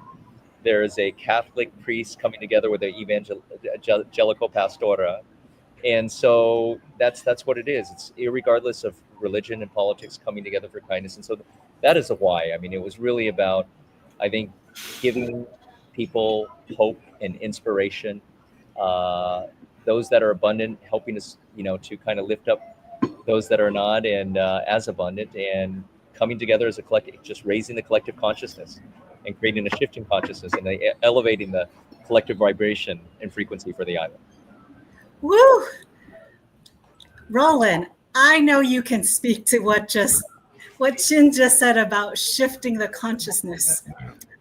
So today at 11:11 on the island, under the guidance of the Heart Math Institute, many paused, breathed through their heart space, and radiated that loving kindness to themselves, to Puerto Rico, and to the world. Roland, I would love for you to share from the science side, what did your team observe when that happened? I'm going to have to give a little background for this to make sense, if that's okay, Lisa. Please do. Thank you for that. A lot of our research for the last 30 years has really been on the physiology of what happens when we feel compassion, when we feel kindness, when we feel love, and different aspects of love and all the benefits it has. And that research led us to understand, for example, when we put electrodes on the body, like to measure the heart, we're measuring electrical current. But when you have that current flow, we create a magnetic field that radiates outside the body. And we can actually see emotions, yes, writing on those fields. This is science now, and how those fields affect others in measurable ways. So when we're more loving, kinder, more compassionate, more caring, more forgiving, more patient, these are all acts of love that we're literally vibrating frequencies into the environment. I mean, the vibrations. So we were able to show how we have this communication going on between people. And then we took that to the larger scale in recent years. And we have a lot of ways of doing research around that, very rigorous research. And due to your efforts, Lisa, you've gotten involved. And one of our projects has these devices that are called random number generators that start behaving differently when a lot of people are radiating those higher vibrational frequencies. Yes, there's one now. Into the field environment. So we have a collective field that we're producing that these things can pick up globally. And so we have a bunch of them now, what we call a cluster in Puerto Rico, thanks to you, Lisa, and your associates. And what we found, you pointed this out to me this morning, is during the 11/11 event, it registered the highest level of what we call coherence that is possible to have. So this is such an awesome finding because it's really proving to people. I mean, this is very rigorous science with many, many high-level statistics, that what we radiate into our collective field of consciousness is really impacting others, not only others, but the physical world in measurable ways. So we're pulsing the field with up higher level vibrations, compassion, peace, kindness, that are really affecting others and helping lift them into a higher state, into a new level of their own personal consciousness. Yes. Wow. Having participated in that on 11/11 along with all my friends and family in Puerto Rico, it was a truly,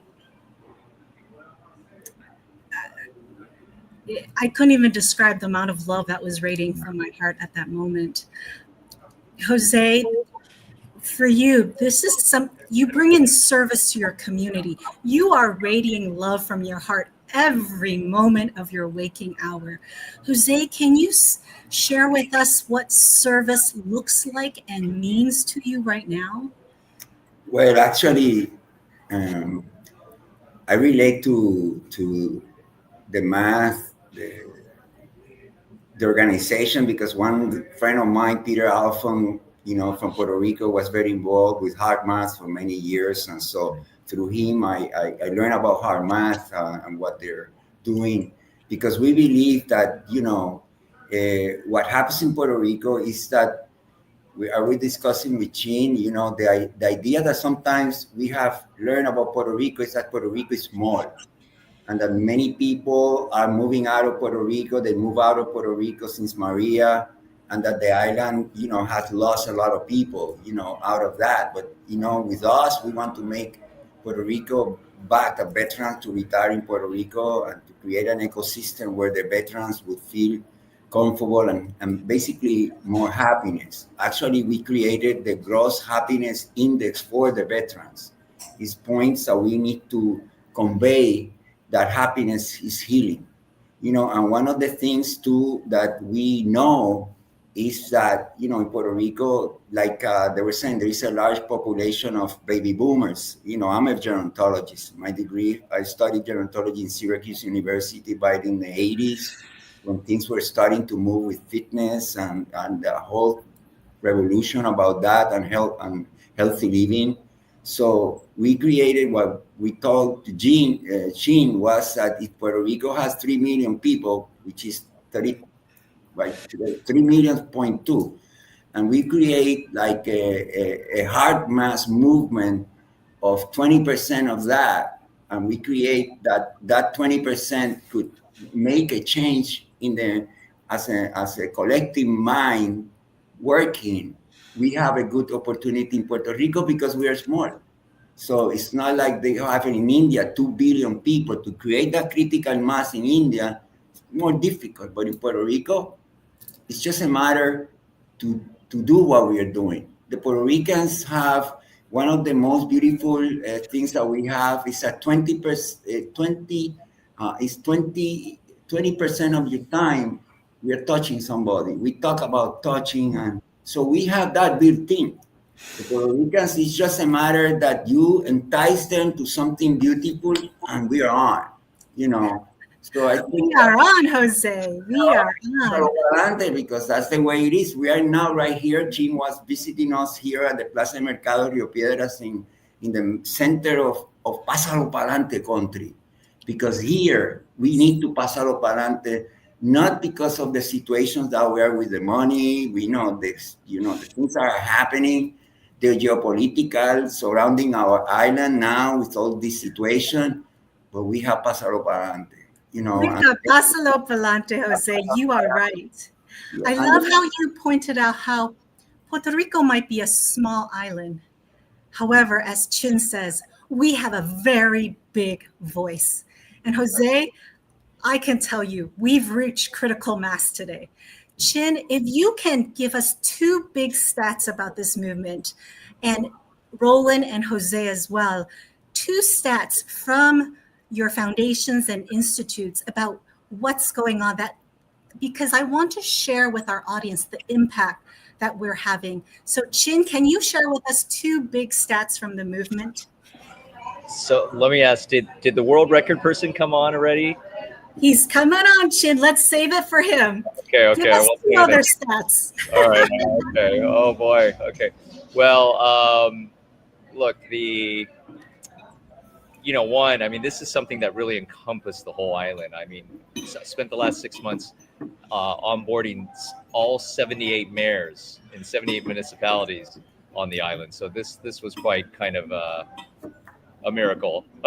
Let me say, let's put that on. Jose knows what I'm talking about. But and then yeah, I mean, outside of another stat is the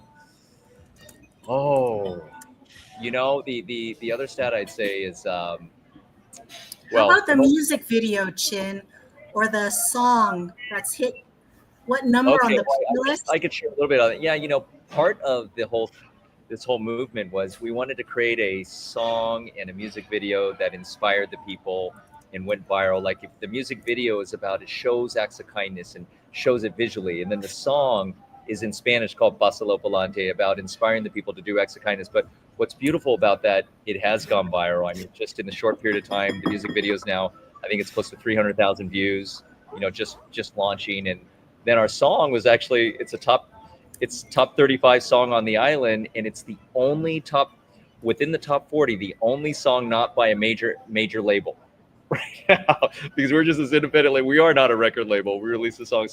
So I think it's kind of it's super beautiful in terms of seeing how Puerto Ricans have embraced this and embraced the kindness movement and really making this go viral on the island. Fantastic. Roland, can you share with us two stats from the Institute? One being, please explain to me and everyone that's watching the 1,000,000,001 odds. Okay. What is that about? Not million, not billion. We're talking 1,000,000,001 odds. Well, that is a statistical thing we use in science to determine whether something's real or not. And usually, much, much, much lower than, hundreds to one is usually considered scientifically valid. Trillions, 3 trillion, let alone, is like crazy. And what this is looking at many events over many years that evoke people to pay attention and feel something, like exactly like what's happening today in Puerto Rico with your 11/11 fund. And so over looking at many, many types of events, this is showing that this network that we're talking about here, the device you showed, is measuring something very real. It's something to do with our collective consciousness and radiations into our global field of consciousness. So what I'm really saying here is it's powerful statistics saying that we really do have a collective consciousness, and that when we come together with events like what's happening today in Puerto Rico, not only I just looked at something, if I may here, Lisa, while you were talking. So on your local devices in Puerto Rico, we had the highest level of what we call coherence. That's possible. I mean, it's rare. But I'm just looking at the whole global network right now, and I'm seeing what I think is a pulse that happened globally at the same time.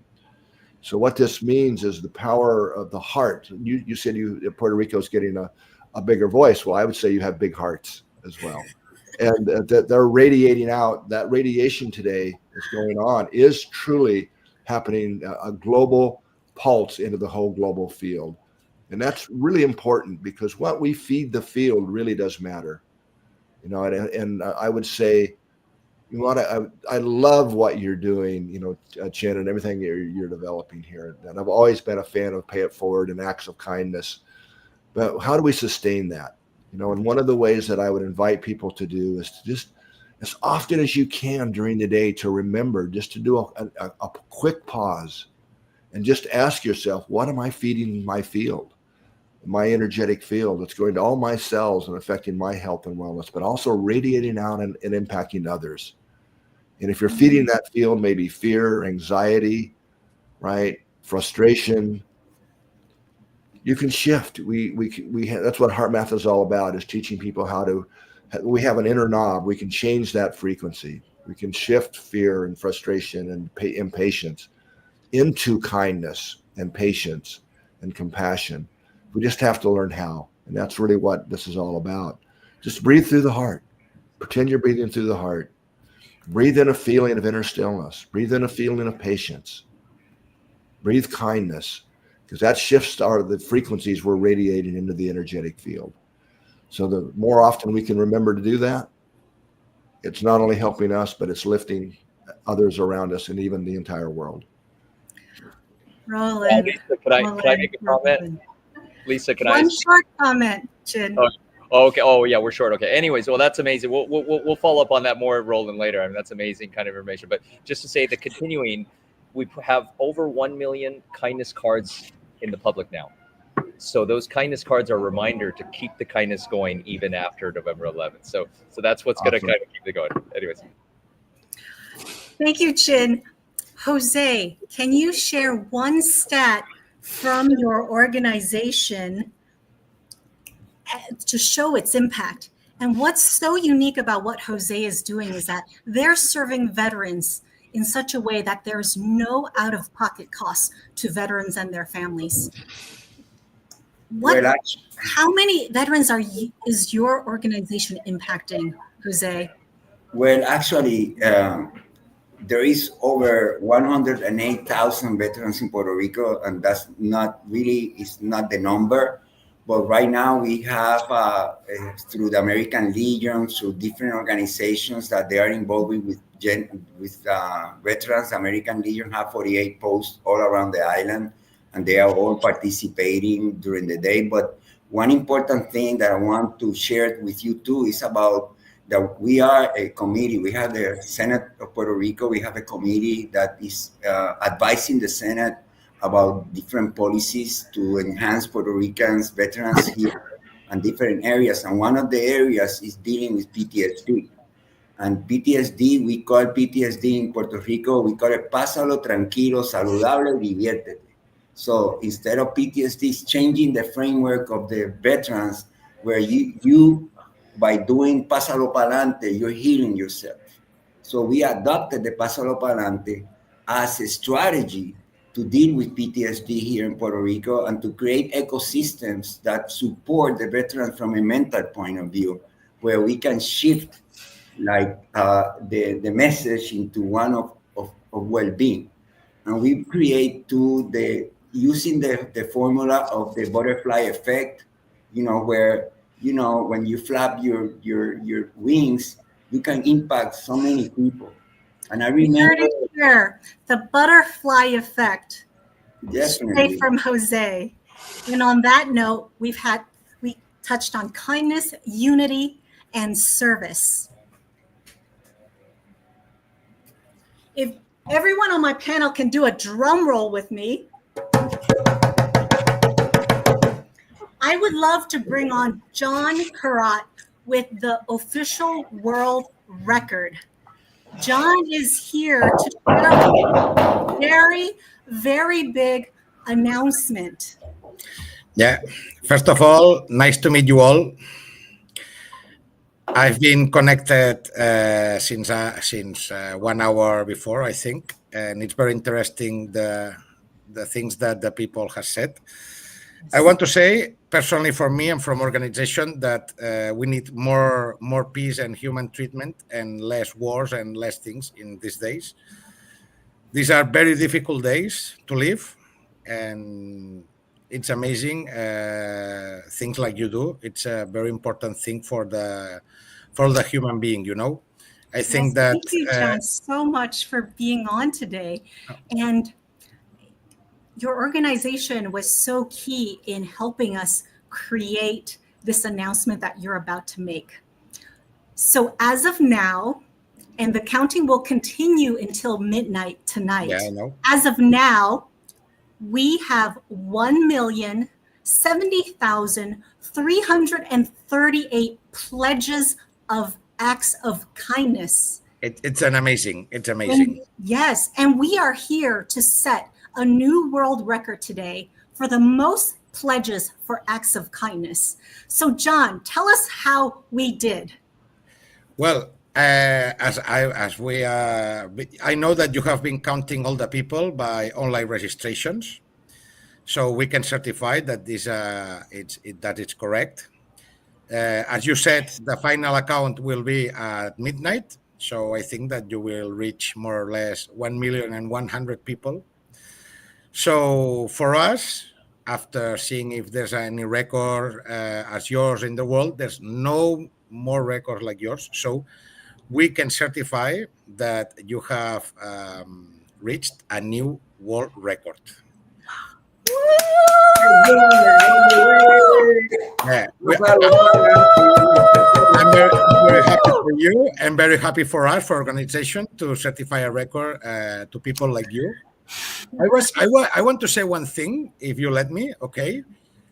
While I was hearing this last conversation, I was thinking about John Lennon's song, Imagine. Yes. And I think that it's a great song for this event because we don't need to be separate humans. I think that together we can reach more things than divided, you know? So I think that more things like this has to be done around the world, and the world would be better with people with you, like you.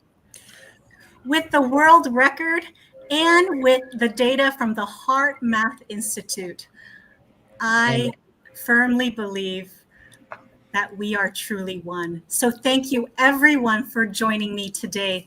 And we move on to our very next exciting guest, the Secretary of Education from Puerto Rico. For now, we'll break for a commercial. Thank you, everyone. Thank you, and nice to meet you. Hello and welcome to the Los Angeles Tribune. Since 1886, our name has been a part of the world of journalism.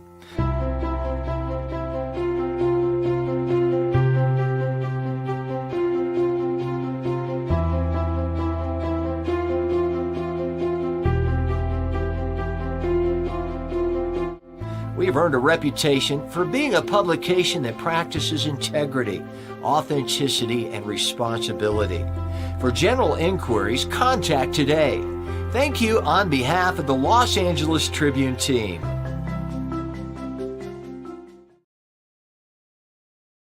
Tremenda conversación, y hablando de conversaciones de impacto, hoy tengo el placer de estar con el secretario de Educación del Departamento de Educación de Puerto Rico, el licenciado Eliezer Ramos. Mucho gusto y bienvenido. El gusto es mío y agradecido por esta oportunidad. Súper, súper. Mira, quiero comenzar con una preguntita para que la gente que se esté conectando te conozca un poquito mejor, ¿no? Y sé que has tenido una trayectoria de servicio al público, enfoque y compromiso a la niñez. ¿Cuáles han sido algunos momentos o experiencias que han moldeado al líder que hoy es usted? Yo soy abogado de profesión, no soy maestro, así que yo creo que es un dato sumamente importante. Vengo a tener contacto con el Departamento de Educación desde el 2013, que se me asigna lo que es el pleito de clases relacionado con la educación especial acá en Puerto Rico. Así que estuve trabajando directamente con el departamento desde el Departamento de Justicia. Ya en el 2017 se me abre la puerta para dirigir el programa de educación especial como tal. En el 2017 al 2020 tuvimos mucha interacción con las escuelas. Hubo una gran mejoría en el desempeño del departamento hacia la provisión de servicios.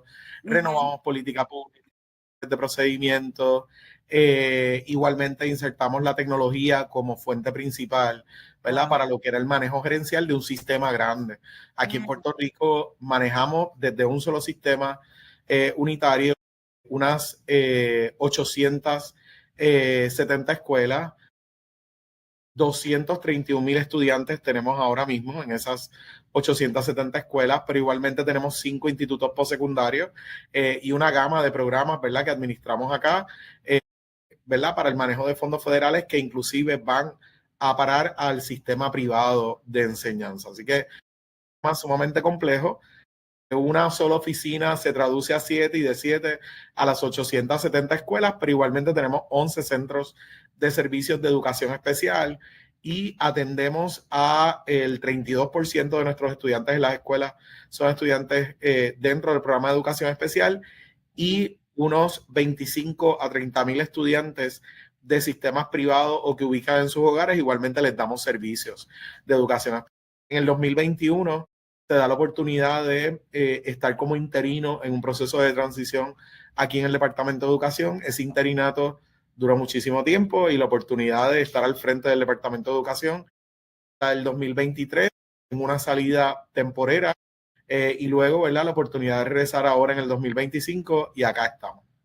Increíble, increíble. Y le hago esa pregunta porque en cuanto a este movimiento de comunidad que para mí ha sido histórico aquí en Puerto Rico, el liderazgo que usted ha tenido ha sido bien clave. Y te doy un ejemplo, o le doy un ejemplo. Cualquier persona líder hubiera escuchado de este movimiento y hubiera pensado, algo nuevo, quizás lo empezamos en un saloncito o en una escuela a ver qué pasa y si funciona, pues lo replicamos.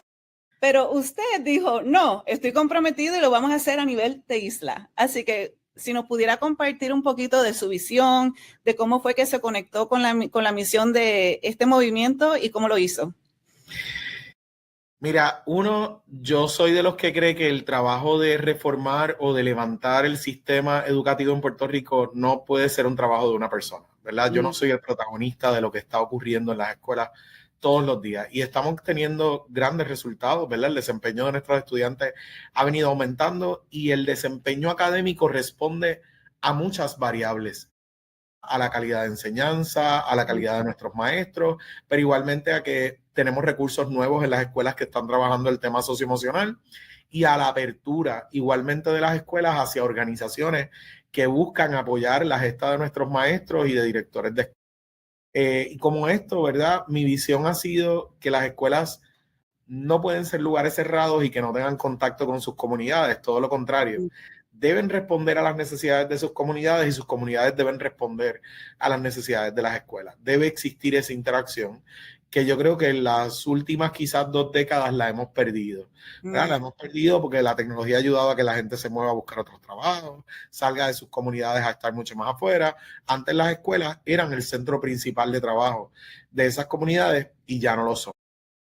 Así que un poco esa interacción y esa apertura desde grupos comunitarios que juegan baloncesto, que puedan utilizar nuestras canchas para fomentar después de horario lectivo, de que nuestras escuelas puedan estar abiertas después de las 3 de la tarde hasta las 6 de la tarde para trabajar otras actividades mientras trabajamos igualmente con lo que es el rezago académico, ¿verdad? Trabajamos lo social, trabajamos lo comunitario, trabajamos lo emocional, pero el departamento no puede ser el ente que provea todo, ¿verdad? Así que facilitar, abrir puertas de acuerdos colaborativos con empresas, con iglesias, inclusive otras escuelas, fundaciones que están prestas con diversos objetivos y que de alguna forma entre sus objetivos está el impacto a la niñez, a la adolescencia o a la educación en Puerto Rico, ¿verdad? Y en este caso, este movimiento yo creo que representa un tema de valores, la esencia de lo que es el puertorriqueño y que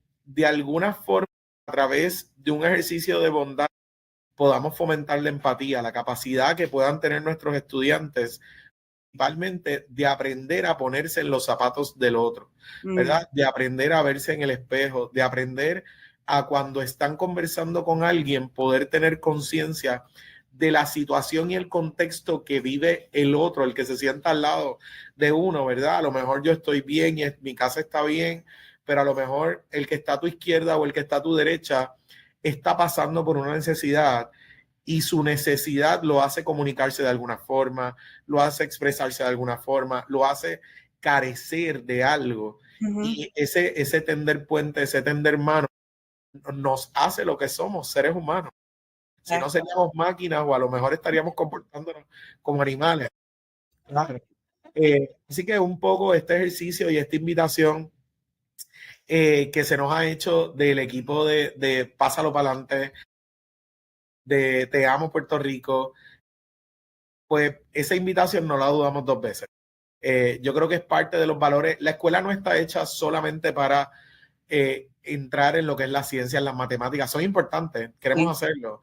Queremos que nuestros estudiantes se expresen bien igualmente, que dominen su idioma español e inglés, que puedan enfrentarse al mundo, pero para enfrentarse al mundo igualmente hay que desarrollarlo socialmente, emocionalmente.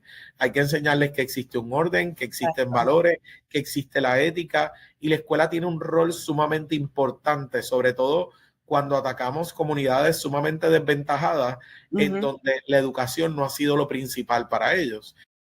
Así que este ejercicio nos va a permitir que nuestros estudiantes empiecen a tener otra visión, otra manera de actuar, inculcar en ellos que aun cuando uno escoja una carrera, tienes que ponerle objetivos a la vida, ¿verdad? Todos hacemos algo por un porqué, o lo hacemos por nuestros hijos, o lo hacemos por nuestros padres, o lo hacemos porque en algún lugar cuando me fui de Puerto Rico me quedé con el recuerdo de las necesidades que tiene mi comunidad en Puerto Rico y quiero producir, ¿verdad? Yo he tenido compañeros que se han ido a estudiar lo que sea, pero en todo envuelve el atender una necesidad, en recordarnos que nuestros abuelos sufrieron algo y que necesitamos defender sus derechos, en que a lo mejor las necesidades médicas que tenemos hoy, el Alzheimer, que todos lo hemos vivido, el cáncer, así que nos vamos al mundo de la ciencia, al mundo de la medicina o al mundo de la tecnología pensando en cómo ayudar a quienes dejamos, ¿verdad?, de alguna forma atrás o quienes nos están esperando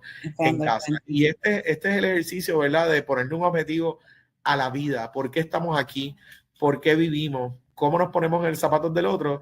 Y podemos hacer que lo que sabemos permita mejorarle la vida. Me encanta, y el enfoque de impacto.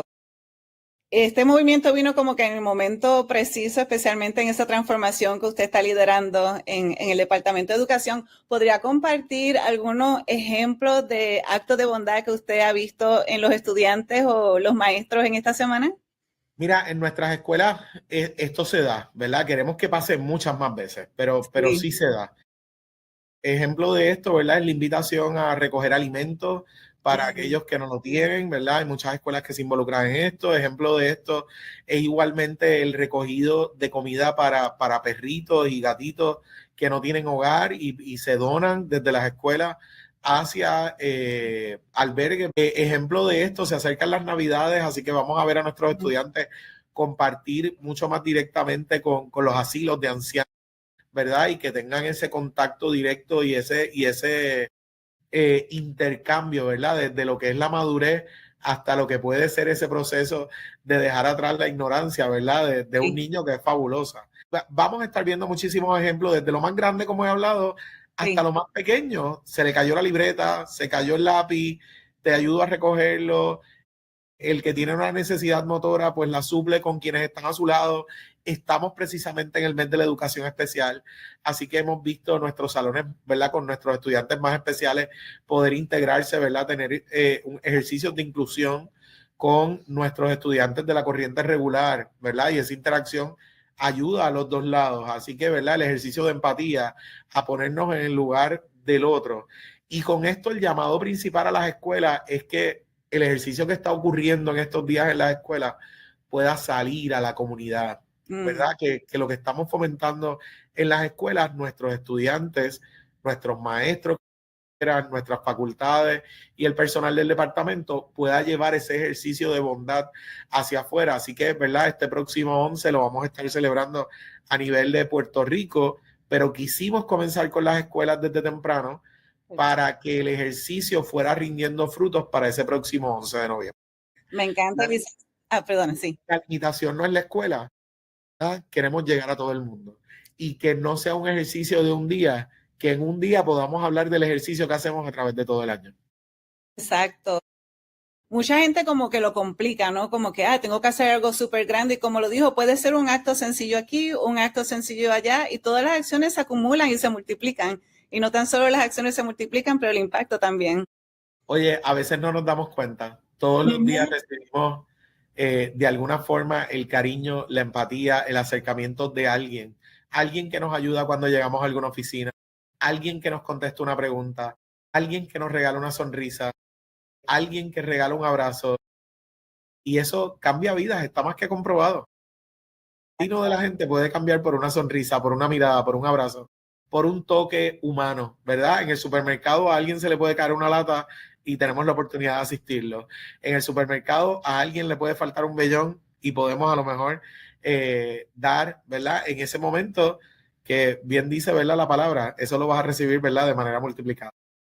Así que dentro de lo que podemos, dentro de lo que tenemos, dentro de nuestro contexto, dar de alguna forma el poder ponernos en los zapatos de otros es el ejercicio de bondad que estamos buscando y yo estoy seguro que con ello nuestra transformación social. Me encanta. Y si tienen un mensaje final para la gente, primero que esté escuchando y diga, quiero empezar, pero no sé cómo. Y también, como había dicho, no solamente es esta semana, no solamente es el 11 de noviembre, cómo lo seguimos echándolo para adelante. Bueno, palabras simples. Número uno, nuestras escuelas, ¿verdad?, están abiertas para hacer centros comunitarios más allá de centros educativos dentro de lo que es su finalidad. Y segundo, la invitación a otros, ¿verdad?, a ponernos en los zapatos. Yo creo que el ponernos en los zapatos a quienes están en el mismo tapón. Tengo Yao is also with us, and I would love to have him in the conversation. Yes. Hi. Es un honor tenerlo aquí también, Mr. Chin Yao.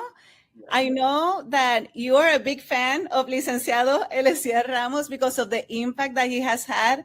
And I also know that you have seen similar events in different areas, but not of this magnitude. So can you please share a little bit of what you have been able to see, especially with Licenciado Eliezer Ramos' leadership? Sure. I think what I admire about Eliezer, actually, he didn't probably 99%. Well, there's this small nonprofit organization, not that famous. They have this idea. Why don't we start with one school this year and kind of test it out and see how it goes?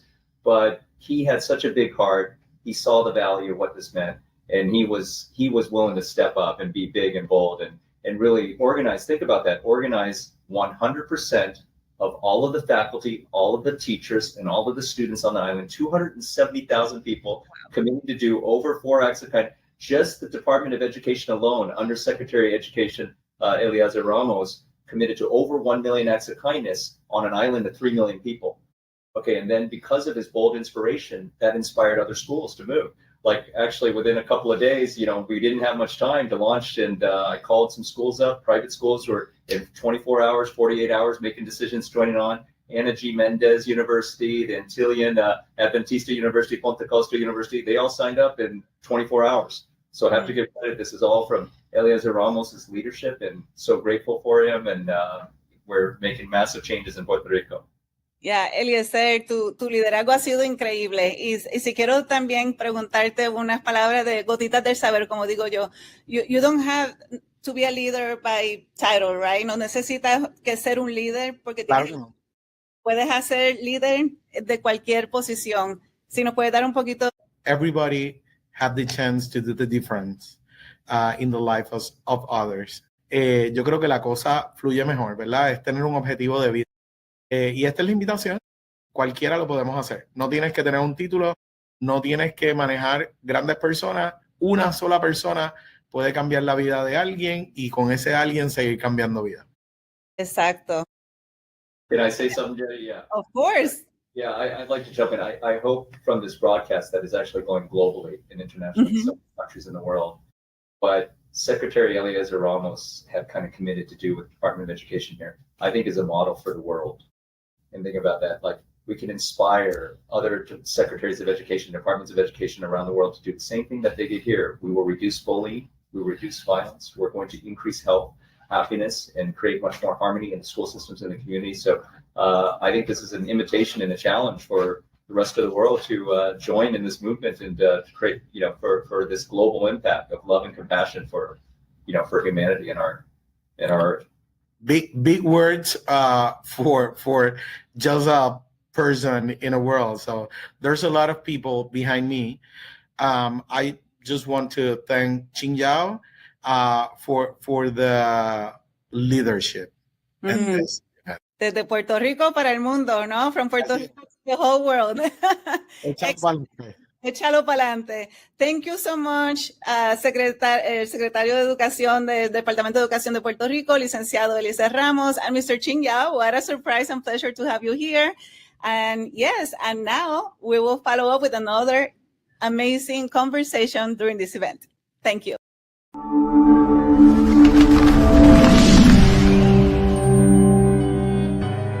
Welcome to the Los Angeles Tribune page. Here you will find original news programming, exclusive digital events, and shows that are directly from the community. At the Los Angeles Tribune, we believe in giving a voice to the voiceless. We are proud to be the only national brand to empower everyday people to make a difference. Since 1886, our reputation has been built on truth and responsibility. Thank you for watching and making a difference. For general inquiries, contact today. Thank you on behalf of the Los Angeles Tribune team.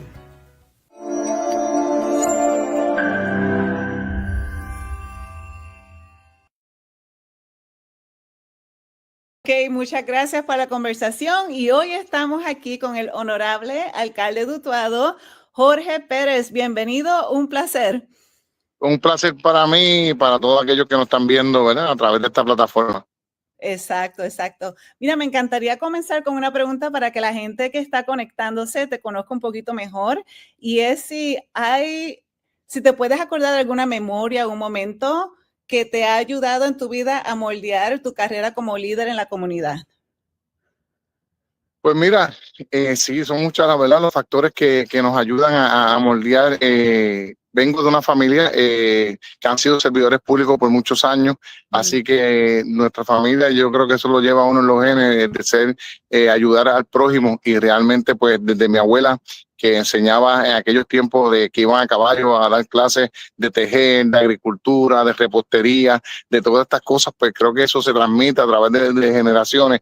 Tuve el placer de ser servidor público por 27 años y medio y uno se desvive por ayudar a aquel que tiene la necesidad, así que realmente llegar a ser alcalde pues me dio la oportunidad de uno tener un control y poder ayudar a más personas, ¿verdad? Con la posición de ser alcalde, aunque lo hacía sin ser alcalde, al ser alcalde pues le da la oportunidad a uno de tener otras herramientas distintas para ayudar a aquellas personas al más necesitado, que realmente son muchos los que tienen mucha necesidad y que nosotros tengamos la oportunidad de verdad de cubrir esa necesidad a estas personas. Así que para mí ser un servidor público, yo soy un obrero del pueblo y realmente vine aquí a esta tierra el tiempo que papá Dios me dé para servir, a estar al servicio de los demás.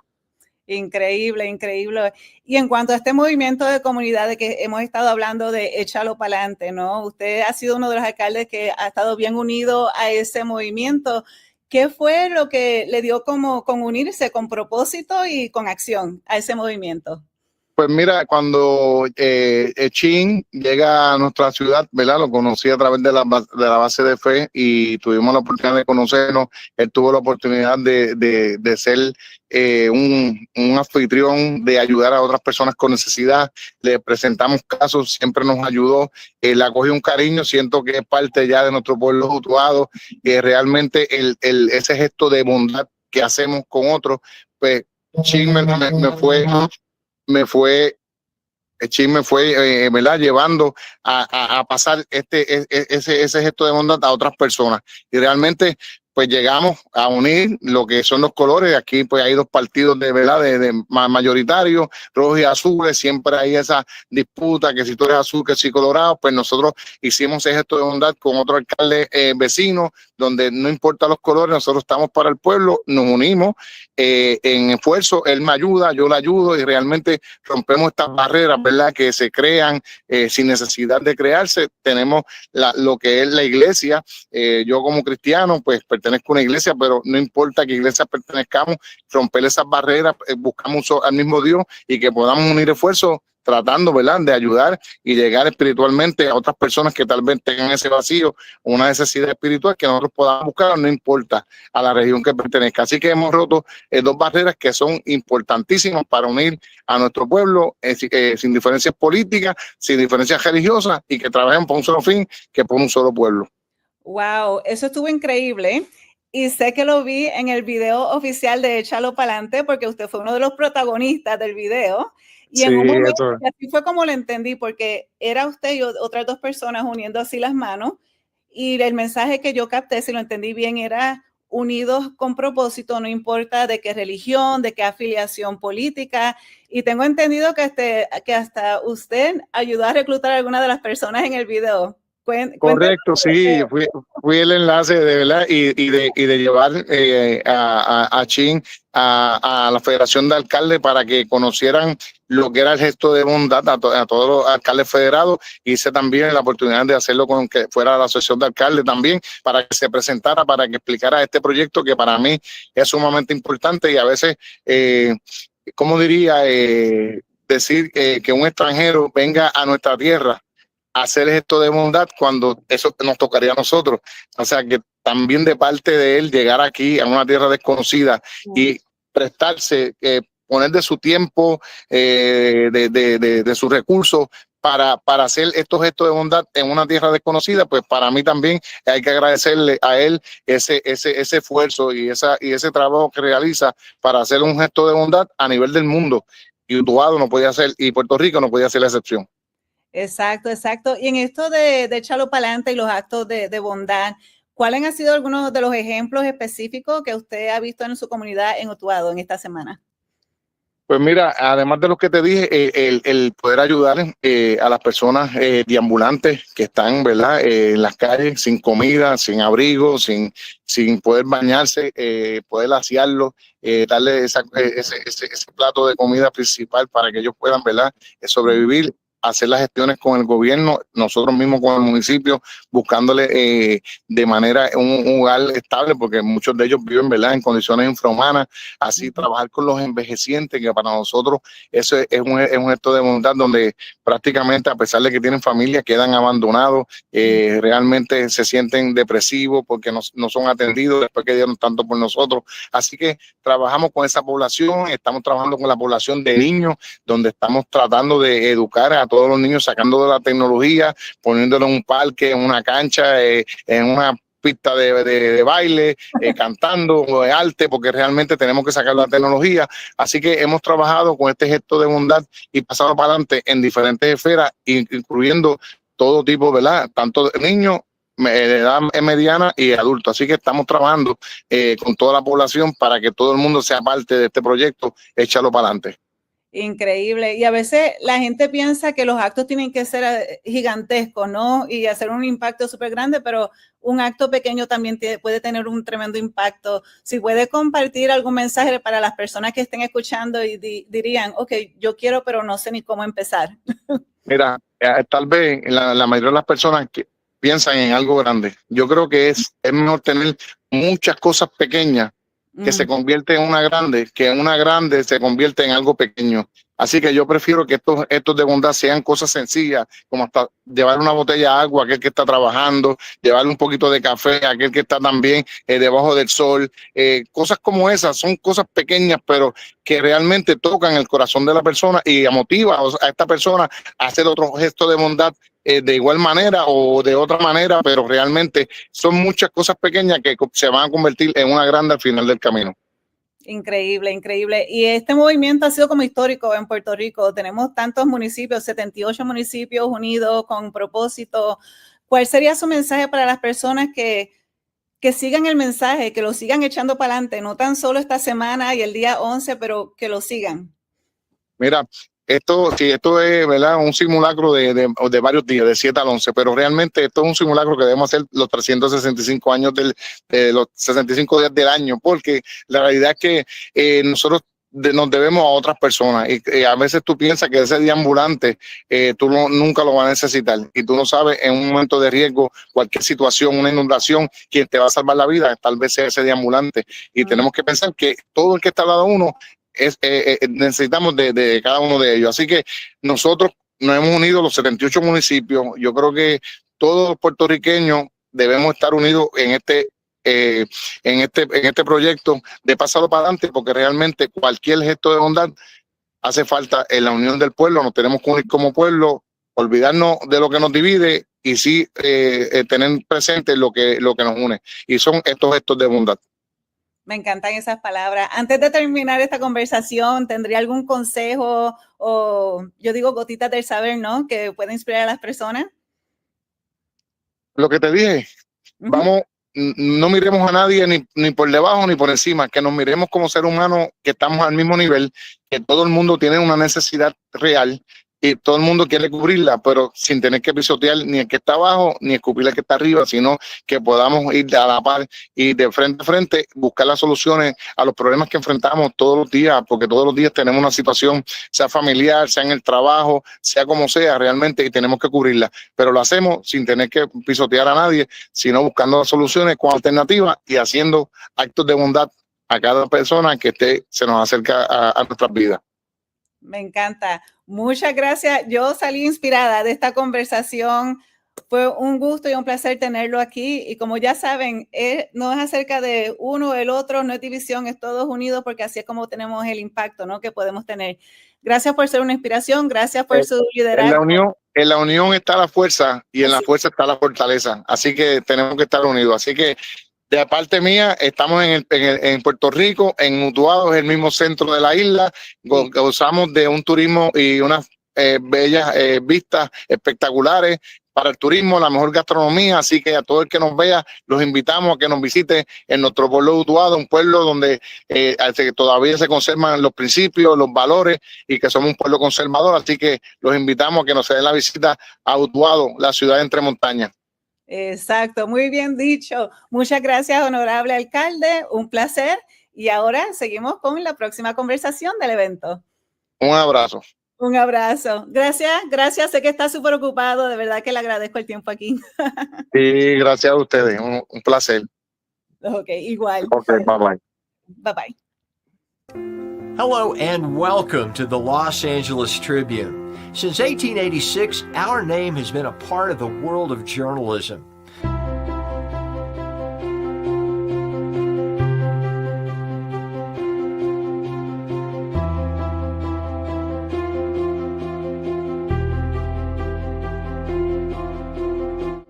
We have earned a reputation for being a publication that practices integrity, authenticity, and responsibility. For general inquiries, contact today. Thank you on behalf of the Los Angeles Tribune team.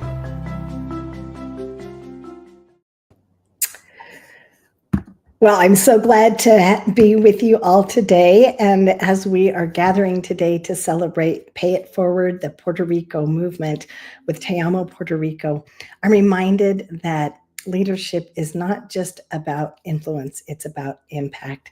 And the most powerful way that we create impact is through our stories.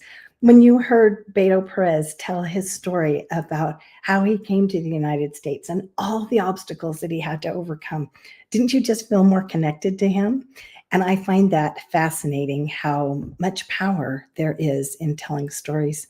So now we have a group of wonderful women who are authors of the Los Angeles Tribune Women's Journal, who will be joining us to tell us about their stories. So I'm so excited to have them with us today. We will start with a question and go around the panel, and this one's going to be in English. So we will continue to have our stories shared. But if you didn't catch the previous part in Spanish, no fear, because we will have translators later for you to catch that part. Well, I want to start with Nicole Kelly, and she is the CEO of Next Step with Nicole Renee. She just recently published a best-selling book. And Nicole, if you could tell us about a time in your life when someone believed in you and gave you the courage to do something that you hadn't done before. Oh, thank you so much, Karen. And I'm so honored to be here with all of these amazing people on such a special day. So thank you very much. And oh my gosh, when I think about this, I get almost teary because it was my dad from a time when I was really, really little. He was one of those people that kind of whispered into my ear all the time that I could do anything that I put my mind to. And years ago, I had to kind of start my life over. And I feel like those words were the things that got me out of bed, that kept me going, because it was what I remembered. Him believing in me made me believe in me. And I think of this all the time with my children, or I think about other people. What are we embedding in their minds and their hearts when we speak to people? What are we actually having them start to believe. And so I'm so grateful for my dad, who really saw in me things I didn't always see. So thank you, Karen, for that question, because it's special to my heart for sure. That is very special. And, you know, a lot of times when we think about paying it forward, somebody did something for us that motivated us to have that positive ripple effect. And so thank you for sharing about that influence of your dad, because I know it happened for many, many years, not just one time, but that has really embedded in you that giving nature and believing in other people. You help empower other people because you believe in them. So thank you for sharing that example with your dad. And I will go next to Terry Clifton. Terry is a nurse informaticist, and she is also a multi-best-selling author, and she is also a pastor. And Terry, could you tell us about a time when someone believed in you that made a difference in your life so that you could pay it forward? Sure, definitely, Karen. Thank you so much for having me on here. Just like Nicole mentioned, it was my father, actually both of my parents. I always saw them giving of themselves to other people, to the point I remember going on a family vacation and we came home and our living room was cleaned out. And I'm 12 thinking a burglar came in. And then my mom tells my dad, oh, I gave the furniture away to someone in need. You know? We had nothing there but carpet, you know, and I'm thinking, what happened? You know, so just seeing those acts of selflessness, how my mom and dad both gave continually to people in need when they saw anyone in need, if they needed something financially, if they needed a meal, in the neighborhood, there were deaths in the neighborhood, maybe of family members. My dad was going around collecting money for flowers and always seeing that. So that's where it started from, actually from my family. And you just never know who just needs that acknowledgement, who needs that smile. And so I follow suit and I make it intentional to compliment someone. You know, if I see their head hanging and I'm walking past them, like I want them to look me in the eyes and say, you know, I say, oh, you know, those are some nice shoes. I really like them, you know, and they are so shocked that someone even noticed them sometimes. So you never know what difference it makes. And it costs nothing to be kind. Oh, it costs nothing to be kind. That is so true. And we do not always know the impact that we make. I mean, just a smile, just knowing that somebody cares. That's a great story. And wow, your mother to give away all the furniture, I can't imagine.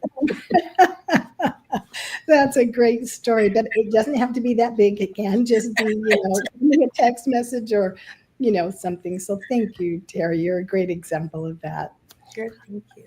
Our next guest is Cheryl Mazel, and she is the founder of Wake Up to Your Wow. She is also a best-selling author. Cheryl, tell us about who believed in you and enabled you to pay it forward. But just like, thank you for this opportunity. It's always a pleasure to be here with all of you. And so just like Nicole and Terry said, I think, you know, I think for most of us, maybe our parents, right? It was definitely my mom and my dad. My mom, always at the PTA meetings, she was always volunteering. So I always saw her and her group of friends always going out and handing out pamphlets. Like if we were supporting any congressman or anything around politics. I remember even going on my first time voting. She was like, come on, we are going together. And every year, ever since then, we made it like a mother-daughter kind of thing. We went out. But just like Terry said, like even just walking out every day, right? I love this concept of pay it forward. You know, you don't have to know someone to say hello or say good morning or say, you know, have a great day, right? And so it's, I think those little random acts of kindness. But then also besides my parents, teachers, there was always teachers who always saw gifts in you. Like I was good at math. So encouragement came from teachers as well. But I remember one time a stranger on the train started talking to me and was like, and just how she was pouring into me. I was like, oh my gosh, for a stranger to like actually pour into me, I think that made a much a difference in my life as well. So yeah. Thank you. Right. Yeah, you have had lots of examples, and we all have, but I appreciate hearing those stories. Dr. Elizabeth Canty is the founder of Living Enlightened and also a multi-best-selling author. Dr. Elizabeth, tell us about who believed in you, a story about someone that made a difference in your life that enabled you to pay it forward. Oh, thank you, Karen. Thank you for having me here in this wonderful panel of beautiful women. And I have to follow in their footsteps by saying that it was my family, but maybe in a slightly different way. My family never thought that what I was doing was crazy, which they really probably should have. I'm just going to say that. But when I was really young, I moved to I went to go live in Europe with $200 and a one-way ticket, and no one stopped me. So I'm not sure. But what that happened, that snowball effect, was whenever I would come home, I moved to London, I moved to Italy, I moved all around this country. And every time I came home, my brothers, my parents were just like, wow, you did it. And I always thought, oh, I did. And what that led me to do was just keep doing things that excited me and that made me happy. And they never thought that I should, finish school or get this kind of a job or be this certain way. And so it just allowed me that freedom in my youth to find my joy, my passion. And that's what I do now, is help others to love their life and live their passion. And it's that simple, is to have someone who really has your back, who really believes in you, even when they don't know what you're doing. It's okay. And I really feel so blessed. And honestly, that's what I feel like we all do for each other at the Women's Journal. It's just beautiful. Oh, thank you for saying that, Dr. Elizabeth, because we do have such a beautiful community of women, and it's rare to find women that do believe in each other, that do support each other. And that is one of my favorite parts about this group, because we lift each other, we cheer for each other, we say, you did it. And that's the best feeling, to have somebody that does have your back. So thank you, Dr. Elizabeth. How about you, Debbie? Who is someone that, and Debbie is the founder of Be Extraordinary Women's Network. She has many things that she does, but that's one of her main things. She's also a best-selling author. And so, Debbie, tell us about a story about someone that believed in you and enabled you to pay it forward. Well, thank you. First and foremost, I apologize, and I'll call myself out that I don't match the rest of these beautiful women, because I jumped on at the last minute and forgot.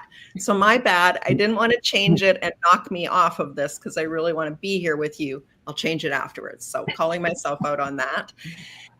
And then I want to echo what everybody said, because it could have been ditto, ditto, ditto. But I think that Dr. Elizabeth, what you really helped me to remember is that not only did people believe in me, but they didn't stop me. And I think that that's so important. I remember a time that Hurricane Katrina happened, and I had been to both Louisiana and to Mississippi, so I knew the area that had been devastated, and I just jumped on a plane and I went over and helped. And not one person said, Debbie, why are you going there? This is crazy. You don't even know what you're going to do when you get there. They just said, Debbie will help. And I think that that belief in you, in just kind of like you said, not knowing, or knowing you're not crazy, that it is okay to act out of impulse or out of just being called forward. And that's really what I think when I heard pay it forward, that's what it reminded me of. Is how can you pay it forward? It's not by planning, it's by doing. Right. Absolutely, Debbie. And one of the things that you said, Debbie, that I thought was interesting is, they didn't stop you. They didn't stop Dr. Elizabeth. And when somebody believes in you and you're able to go and do, that's a very empowering thing. And all of you are so big on empowering others. And then sometimes we have people who don't understand, and yet they still have faith in us that we'll figure it out. And that's a great thing too. We don't have to understand what someone is doing to still believe that they will figure out their path. As a leader, each one of these women are amazing leaders. And so now I want to shift, because this is a leadership broadcast. And I want to start with Nicole, and I want to ask you about how you have opened doors for others as a leader. That's a good question.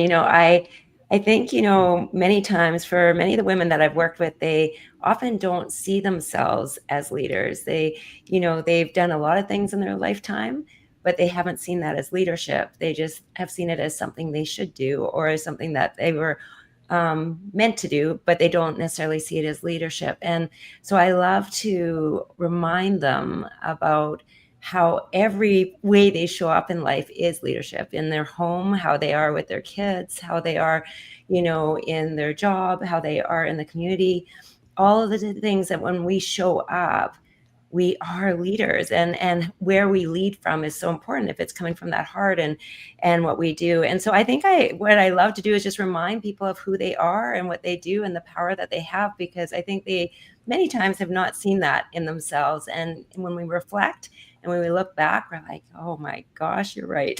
You're right. And I have done a lot. I've done a lot, and I make a difference. And I think that's what really is huge, is once they see that, then they know they do make a difference. Every word they speak, every action they do makes a difference. Oh, it's so true. And sometimes we can't see it in ourselves, and it takes someone like you to say, well, look at what you did here and look at what you did there. And that is a gift that you give to other people, to be able to show them how they have been a leader, because you see yourself differently when you recognize, oh yeah, I did lead in that way. Sometimes it's as simple as, I tell people, have you ever convinced someone to go to your favorite restaurant or to have your favorite meal? Well, you're leading in that moment. And we lead so many ways with our family and our community that we may not even necessarily think as leadership. Terry, how about you? Tell us a story about how you help others to lead. Sure, definitely. Again, similar to what Nicole just mentioned, just speaking into others that they are able to do it. I always say, if you're living today, you have purpose. And I'll start with my own children. I always spoke into them that you belong in every room you walk in. You belong there. And just remember that if you don't bring anything to the table, you won't be invited again. So make sure you speak your mind, add value to it. And so every single one of my children are all business owners and in different capacities, different industries or whatnot, but they're all natural leaders. And I can hear them telling other younger people now, like, oh, yes, you can do that. No, because you have this skill and you have this skill, So I'm like, oh, yes, it worked, But definitely just being able to speak. And sometimes, people just need that encouragement. There's self-deprecating thoughts. There are thoughts that others have spoken into some people. You never know what people have gone through in their childhood. So always encourage and always speak. And that's what I've done with my own children. And I do that in my ministry in empowering women, the same thing. Most of it, is through the gift of knowledge from the Holy Spirit. There's some things I'll know about a person that I would not know them because they're a stranger, but the Holy Spirit dropped in me to tell them. And that's usually when I see the tear go down their eye, or I see, and I know that, yes, I'm speaking to their spirit and just empowering them. So that's the way I do it, just making sure we just encourage others. Oh, that's beautiful, Terry. And I just have to give kudos to you and being a single mother and having your children be so successful, and how that ripple effect is going forward as they're encouraging others and helping others to see that they can lead as well. So thank you. How about you, Cheryl? Tell us a story about how, as a leader, you have opened doors for others. I just love how when we speak, I can tell there's such a synergy amongst us, because just like the two of them, right? The same thing. And what Terry's mentioned about, I'm grateful that I had wonderful mentors. But one of the things my dad always said to me too is that you belong in every room that you walk into, regardless of how you're feeling about yourself, regardless. When you walk in, sit down because you belong there. And so for me, that's what I teach to not just women, but even young people. I remember growing up and being teased and not feeling like I have a voice. And so once I realized that I had a voice and that I was able to speak a lot of things that I want, even being on this panel, speaking those things into existence, being able to share that with other women and let them know your voice matters, you're powerful. Go into the room, share your thoughts, right? But also don't be afraid to celebrate yourself. I think sometimes kids, especially girls, are taught to just be kind, be nice, don't brag, be humble, be modest. But we accomplish so much as mothers, as, if you're in relationships, as teachers, right? And so sometimes when I'm around stay-at-home moms, they think they have nothing to offer. I'm just a stay-at-home mom. It's like, no, you're a leader. You're leading your family, your children, especially your daughters, looking up to you, right? And so for me, it's making sure that when I'm around women, making sure that they feel heard, they feel seen, and that they know they are powerful, and empower them to speak up for themselves. So that's one way that I see myself as a leader. That's awesome, and reminding us to celebrate. Thank you, because I love how you celebrate, Cheryl. We have about 2 more minutes. So Dr. Elizabeth, if you could tell us about how you open doors as a leader. Oh, thank you. And I want to say ditto, Nicole. She stole everything that I was thinking. Terry, ditto. Cheryl, wonderful. Terry mentioned, empowerment. Cheryl said, you said speaking things into existence. And, for all of us I help women to really know that they can absolutely speak the wildest, craziest, most unique, wonderful thing that they would like to experience in their life into existence. And so that is empowerment. That is their leadership, is to show up authentically as themselves, not as who they were. Cheryl mentioned trained to be. I was taught to be a good Southern girl, kind, polite, sweet, kind, all those things. And it's like, but what about the other stuff? What about what's calling me? So it's like, yes, speak into existence your calling, your authentic expression, because that's your power and that's your leadership. That's awesome. I love that. How about you, Debbie? Thank you so much. Again, ditto. But really, it's helping people feel safe and seen and held and respected. And that really is, I do it in all of the different ways that you guys already spoke it. I think it's really important to recognize that we're doing that for each other right now. We're really holding the space and creating the opportunity for each person to feel seen and valued in this room. And Karen, thank you so much for hosting us today. Oh, I'm so happy to be with you ladies. And these are just some of the ladies that are part of the Los Angeles Tribune Women's Journal. And did you love their stories? Did you just love them?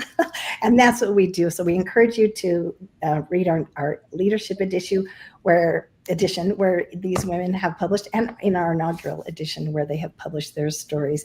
And if you would like to publish your story, reach out, because we would love to feature you and to share your story with the world. So thank you, ladies, for being with us today. It was wonderful, and continue paying it forward.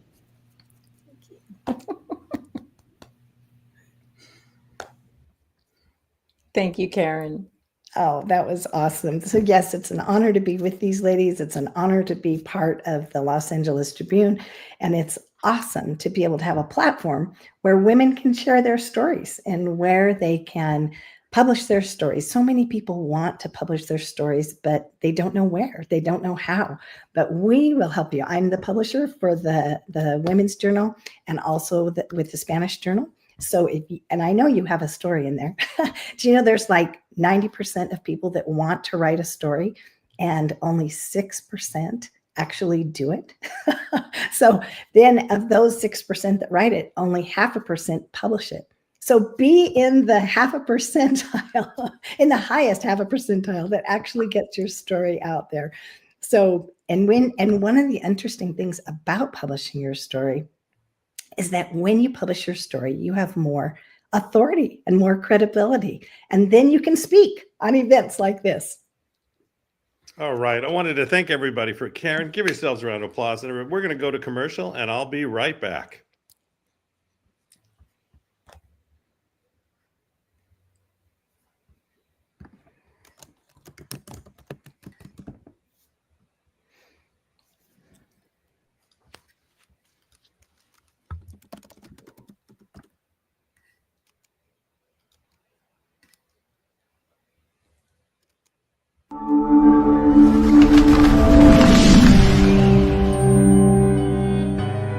Welcome to the Los Angeles Tribune page.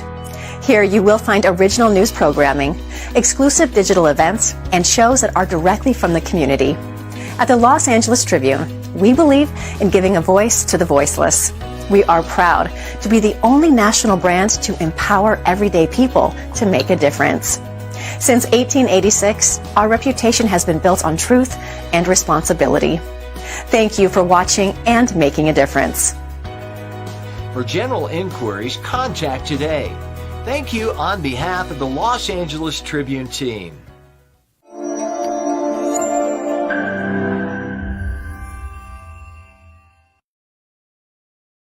All right. It's another great day. The sun is shining, right? You can see it on my glasses. It's funny.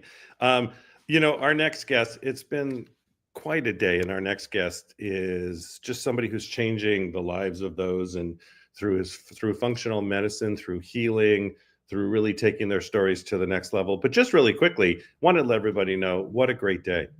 What a great day that we've truly had. What a great day that it's been. We started out with the founder of Zumba and really his messaging and how we change lives and make a difference. We had the former vice president of Sony Entertainment just saying it's all about the heart. We had a veteran on saying how he's changing Puerto Rico. We had the Secretary of Education. He's enlisted 270,000 teachers and students into this mission of empathy, and it doesn't get any better. So I'd like to bring up my co-host again, Miss, I'm bringing her up to the stage. Jenny, how are you? I'm doing fantastic. So inspired here. What an amazing day. Now, our next guest, it's when you bring up a functional medicine doctor, people don't really know what that means. It's the funniest thing, right? At the same time, this gentleman is changing so many lives. He presents around the world. He's got a practice. And guess what? Also, I'm going to bring him up. Watch this. All right, Dr. Rudy, give it. And by the way, we're going to bring up Dr. Rudy Eberwein. Dr. Rudy, by the way, does Zumba, Jenny. No way. That's amazing. When I heard about Zumba, I was like, I need to be part of this. This is Zumba. I love dancing. I'm from Haiti originally. So I have the beats in my veins. That is my connection and my fun. So I cannot wait to one day be in a Zumba class with the amazing Beto. Yeah, isn't that, this is where it's a small world, right? Because Dr. Rudy, I literally just met you, a week ago? A week ago. And I'm telling him about this event. And he said, does your brother live in Puerto Rico? Yes, I have a brother who lives in Puerto Rico. He tells me his brother lives in Puerto Rico. And then I started talking a little bit about Zumba. He's like, Zumba? And I'm like, all right, you're on the show, because he's telling me everything he does. So Dr. Rudy, why don't you tell us a little bit about what you do, and then we'll get a little deeper into it. Definitely. So I practice internal medicine, which is primary care, general medicine. But over the past 20 years, I've gone into what we call functional medicine, biohacking. Basically, it is making sure that I help my patients be the best version of themselves. Because we have to think that healthcare tends to be more sick care. We just prevent people from being sick. How about making people be the best version? Not just be okay and thrive, but not just be okay, but thrive. Mm-hmm. I think that's what we're doing in this world right now. And you speak around the world on this. The thing is that you're bringing the message out. And today is all about pay it forward. I mean, again, we heard the Secretary of Education for Puerto Rico say 70,000 students and educators. He's brought them together, all about paying it forward and learning the empathy to really see it from the other. And I thought that was such a beautiful message. And I'm so honored that we're part of this today.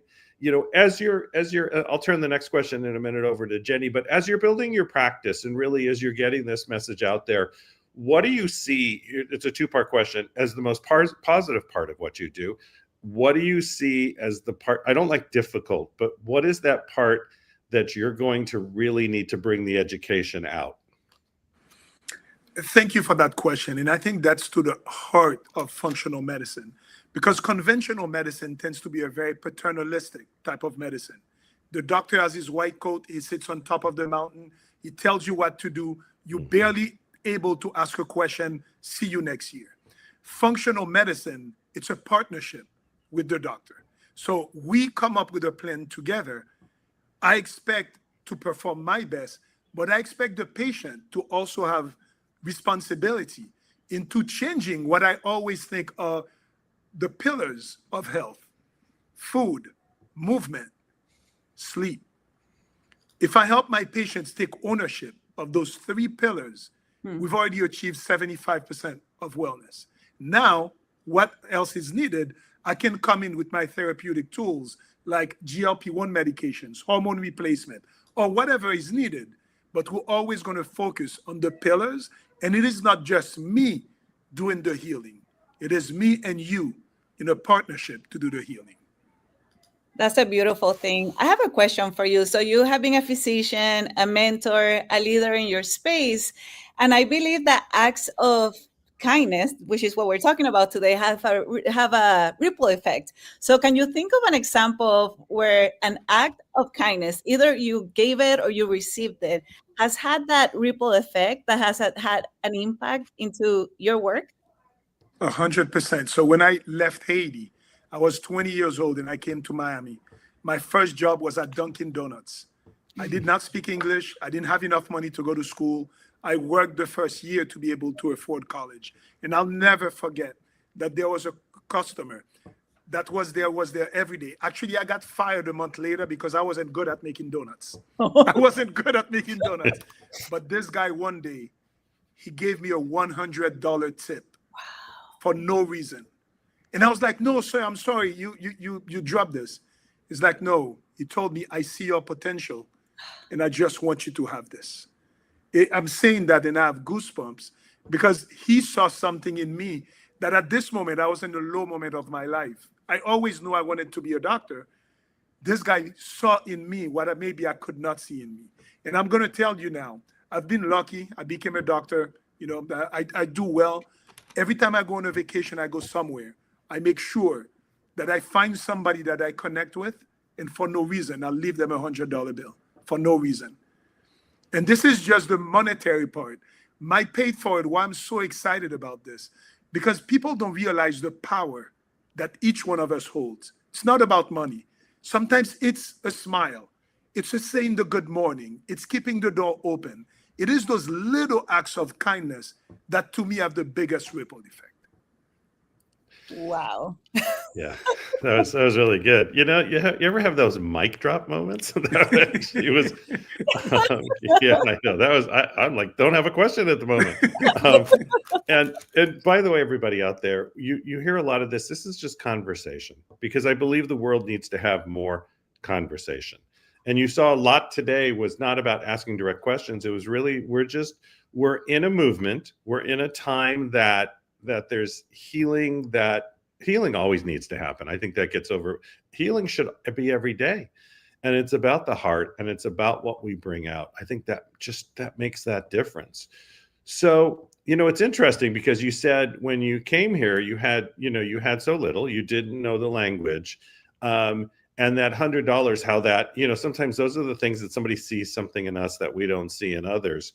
But what keeps you going every single day? I've realized I am at my dharma is that I'm a teacher and a healer. So I've been practicing medicine now for 24 years. And I love my one-on-one interaction with my patients. When I take a patient from point A, wherever that was, to optimization, to feeling better. Nothing fills my heart more. But what I realize I love even more is instead of working one-on-one with patients, is to inspire and empower each individual. Like I said before, most of us don't realize how much power we hold, how great we can be.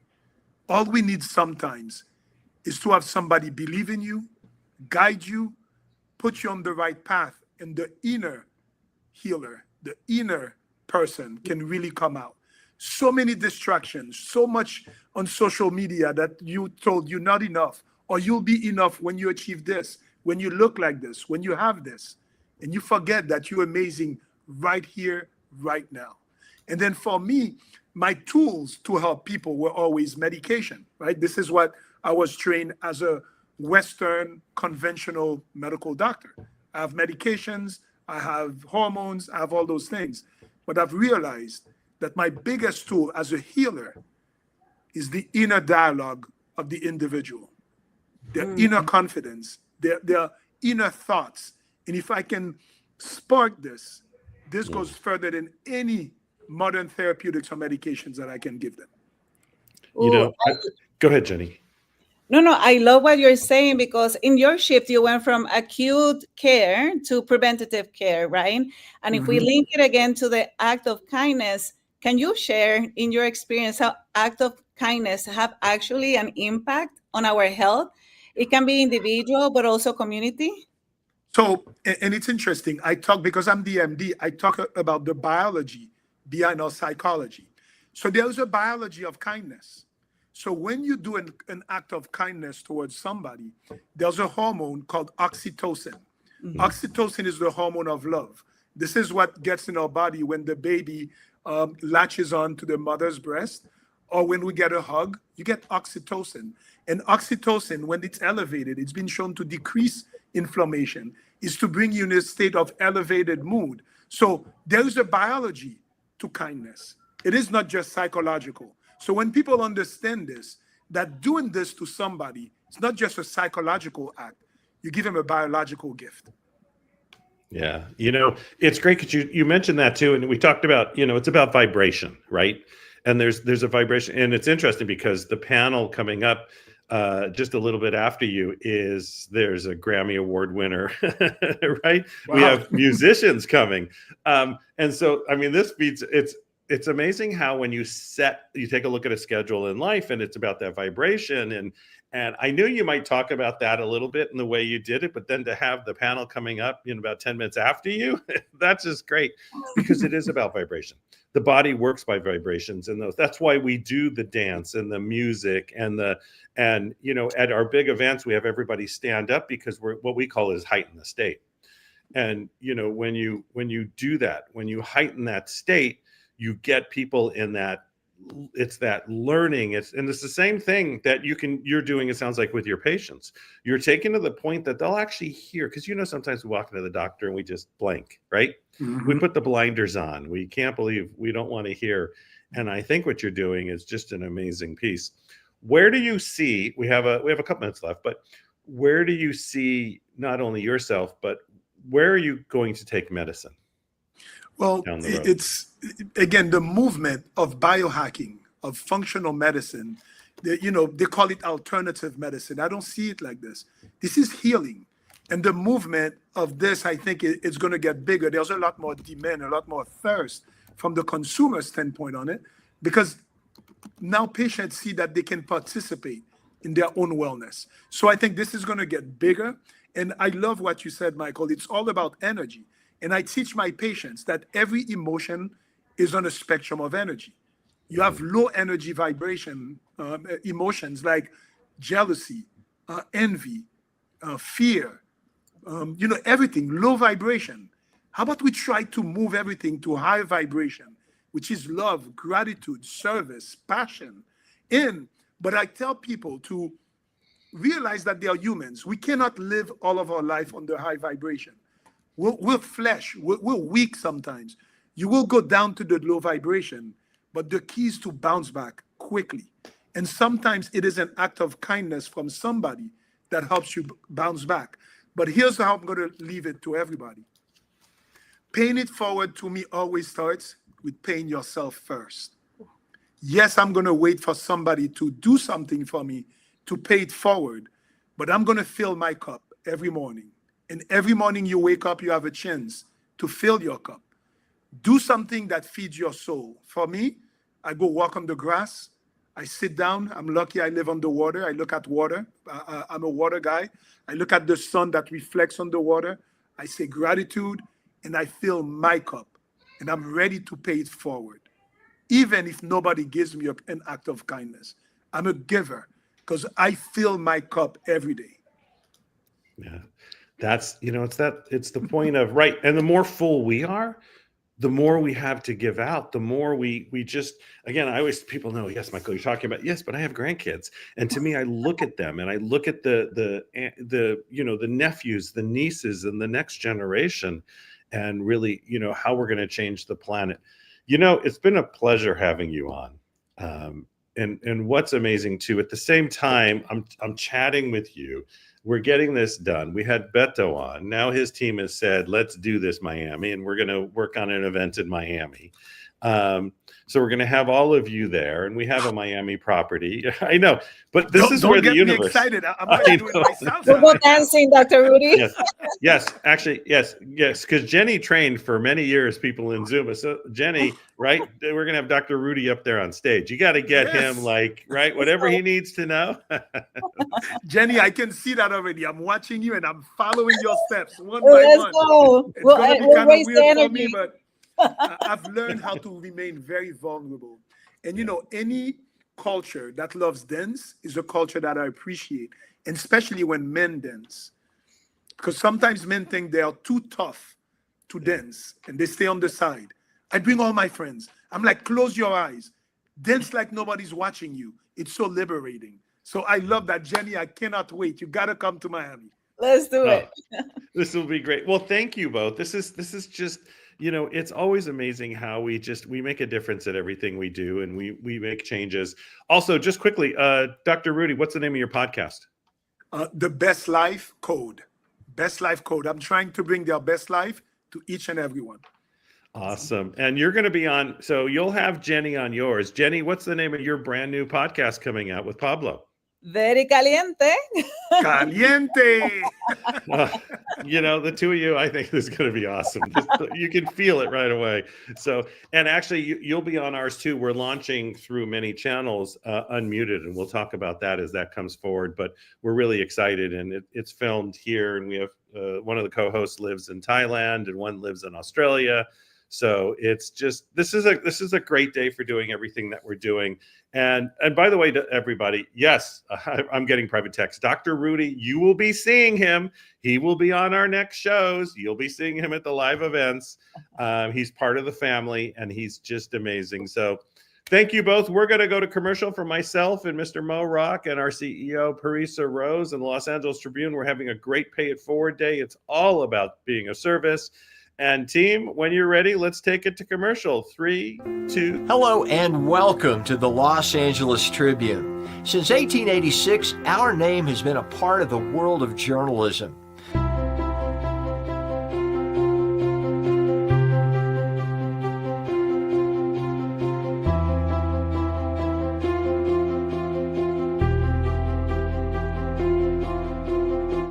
We've earned a reputation for being a publication that practices integrity, authenticity, and responsibility.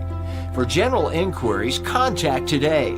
Thank you on behalf of the Los Angeles Tribune team.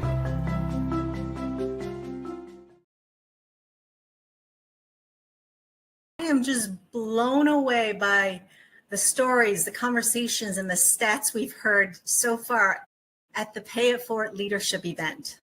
To take us into what I like to call the kindness finals, we have former NBA player here with us, Ronaldo Balkman. He's done so much, not just on the court, but also off the court. And I would love Ronaldo to start off by sharing with us, what's your favorite soul food in Puerto Rico? Arroz con pollo. Arroz con pollo. Oh, I love pupa. Pupa done in every single way. Ronaldo, you've got Balkmania t-shirt on. I've got Pasalo Palante t-shirt on. I would love to hear about Balkmania Cares Foundation and how that's helping the people in your community. It reminds me so much of the Roots and Shoots group that's also in Puerto Rico. How has your foundation helped the people in the communities? It's the Balkmania Care Foundation was created to help the youth and the underprivileged kids, through sports and through mentorship. I was a kid that was underprivileged growing up, and didn't have nobody to help me out, to guide me through life and to actually put me in certain places to get to where I'm at today. And being who I am now and what I want to career in my life is I want to give these kids another opportunity to be like, look, somebody help me to help them grow. Yeah, I hear you. We all need that mentor in our lives. Now, for you, Ronaldo, if you were there coaching some of the kids to maybe get their free throw or aim for something in life. Like, what might you say to them right now if you were talking to the kids right now? Yeah, I would actually be like to tell them, in basketball terms, for me, practice makes perfect. And when nobody's watching, to practice of what you're trying to do, you can make it perfect. Because at the end of the day, if you go out there and try to do something for the first time, we don't know how to do it. And then we might mess up. But sometimes you have to fail to succeed. But don't be afraid to fail, because at the end of the day, the more we work on it, the more we will succeed. Yep. Don't be afraid to fail. Practice makes perfect. And one thing I loved about what you said, Ronaldo, is you're doing it actually when nobody's watching. You're doing it for you. And when you get to show up on or off the courts, you get to be that shining role model for everyone else. Slam dunk. Slam dunk. Now I'm curious, how has the way that you define winning changed in your life from the time you were little till now? How might that look like? Like if someone walked up to you and said, I don't feel like I'm a winner, like what might you tell them? Trust the process. You may not win today, you may not win tomorrow, but in life, we're always going to win if you have to get there first, and it takes time. Sometimes it takes time to get there to win. My story, I would say it took me some time before I was a winner, before I was a champion, and I was that person before saying, I don't think I can do it, or I'm not a winner. But looking back and saying to, some of the kids or whatever, about that is, I had to actually see myself win before I won, and then that's what changed me, and to be a winner and to win in life. That is so interesting. I want to emphasize what you just said, which is I need to see myself win before I won. Tell me more. Let's unpack that. How do you see yourself win first, even before it happens? So you want to be great. Yeah, that's something. You want to be a great person, whatever. You have to envision yourself as that person on top. You can't envision yourself saying, I already lost going into a game, or I can't get to where I want to get to. I already envision myself on top of the mountain before I even climb it. Wow. Be on top of that mountain even before you climb it. Even before you put on your hiking shoes or your basketball shoes to get on the court. Right. Even when you don't think you can climb that mountain, you're going to see yourselves up there at the top. And then when you go to the top, you're going to be like, well, here now. All right. I never thought I could do a slam dunk, but I'm going to start seeing myself slam dunking before I get back on that court the next time. Put rim, 5 foot rim. You're going to slam dunk it. Right. That's right. That's right. I just saw a video of a lot of kids and community leaders in Loiza just coming together, taking care of the community. What would you like to see in communities throughout Puerto Rico, and not just Puerto Rico, throughout the world? What would you like to see change? Man, honestly, give our youth opportunity, because I know this in the states where we're from, it's a little bit easier to for the kids to get certain things in life, but overseas and out the country, right now in Nicaragua, where I'm at playing basketball currently.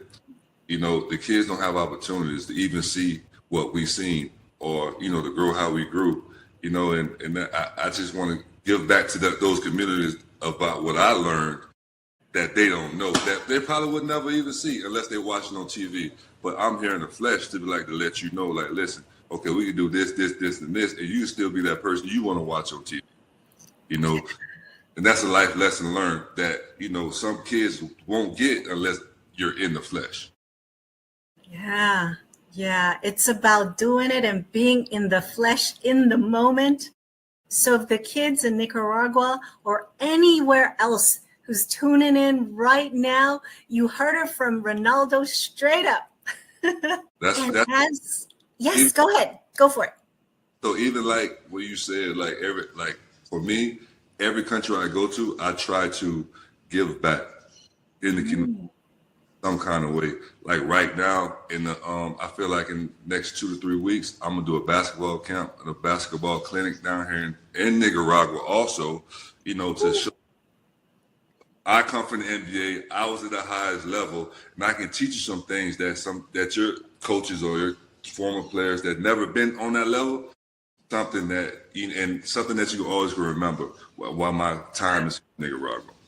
Wow, you do it wherever you are, Ronaldo. You are spreading hope, my friend. I am so honored to be able to have this conversation with you today. You inspired me. I just want to let you know that. And you're part of this, what I'm calling the kindness finals.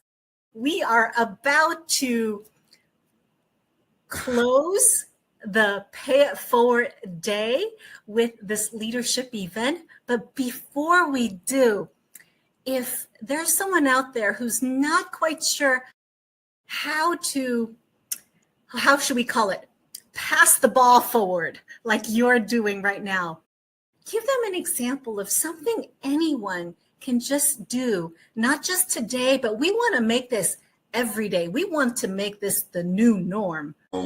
Like I said before, trust the process. It may be hard right now. It may be tough in your life. It may be something that you think you can't do. But again, today or tomorrow or the next day might not be what you want. But at the end of the day, at the end of the day, you will see yourself on top. But you just have to believe. Believe and have faith in God and believing that you can be somebody and trusting God that He will push you and give you what you really want and what you really need. You will get it. But just have faith. Trust and forward. There you go. Trust the process, have faith, and keep passing that ball. Ronaldo, I want to give you a virtual high five. Yo, yes. We're going to keep passing that ball and spreading hope. Thank you so much, my brother, for having this wonderful conversation with me and inspiring me and all the Tribune fans around the world with your story. Thank you so much. Gracias. See you later. Pass it forward. Pass it forward. Hello and welcome to the Los Angeles Tribune. Since 1886, our name has been a part of the world of journalism.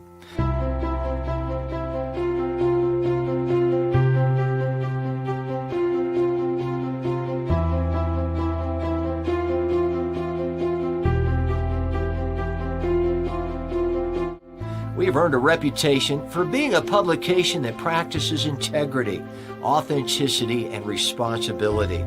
For general inquiries, contact today. Thank you on behalf of the Los Angeles Tribune team.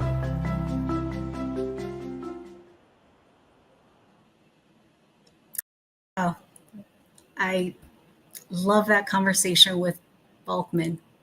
Let me ask all of you, do you notice a common thread between Dr. Rudy and Ronaldo? Dr. Rudy said wherever he went, he would find someone that he could pay it forward, similar to someone who handed him that $100 bill at a time in his life when he needed it most. And so does Ronaldo. Wherever he goes, he's offering basketball clinics.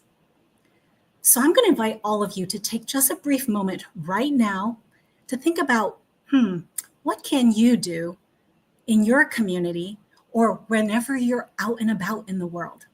And while you do that, I'm going to invite up my next panel who will add a different twist to our Olympic moment. Team, please bring up the panel.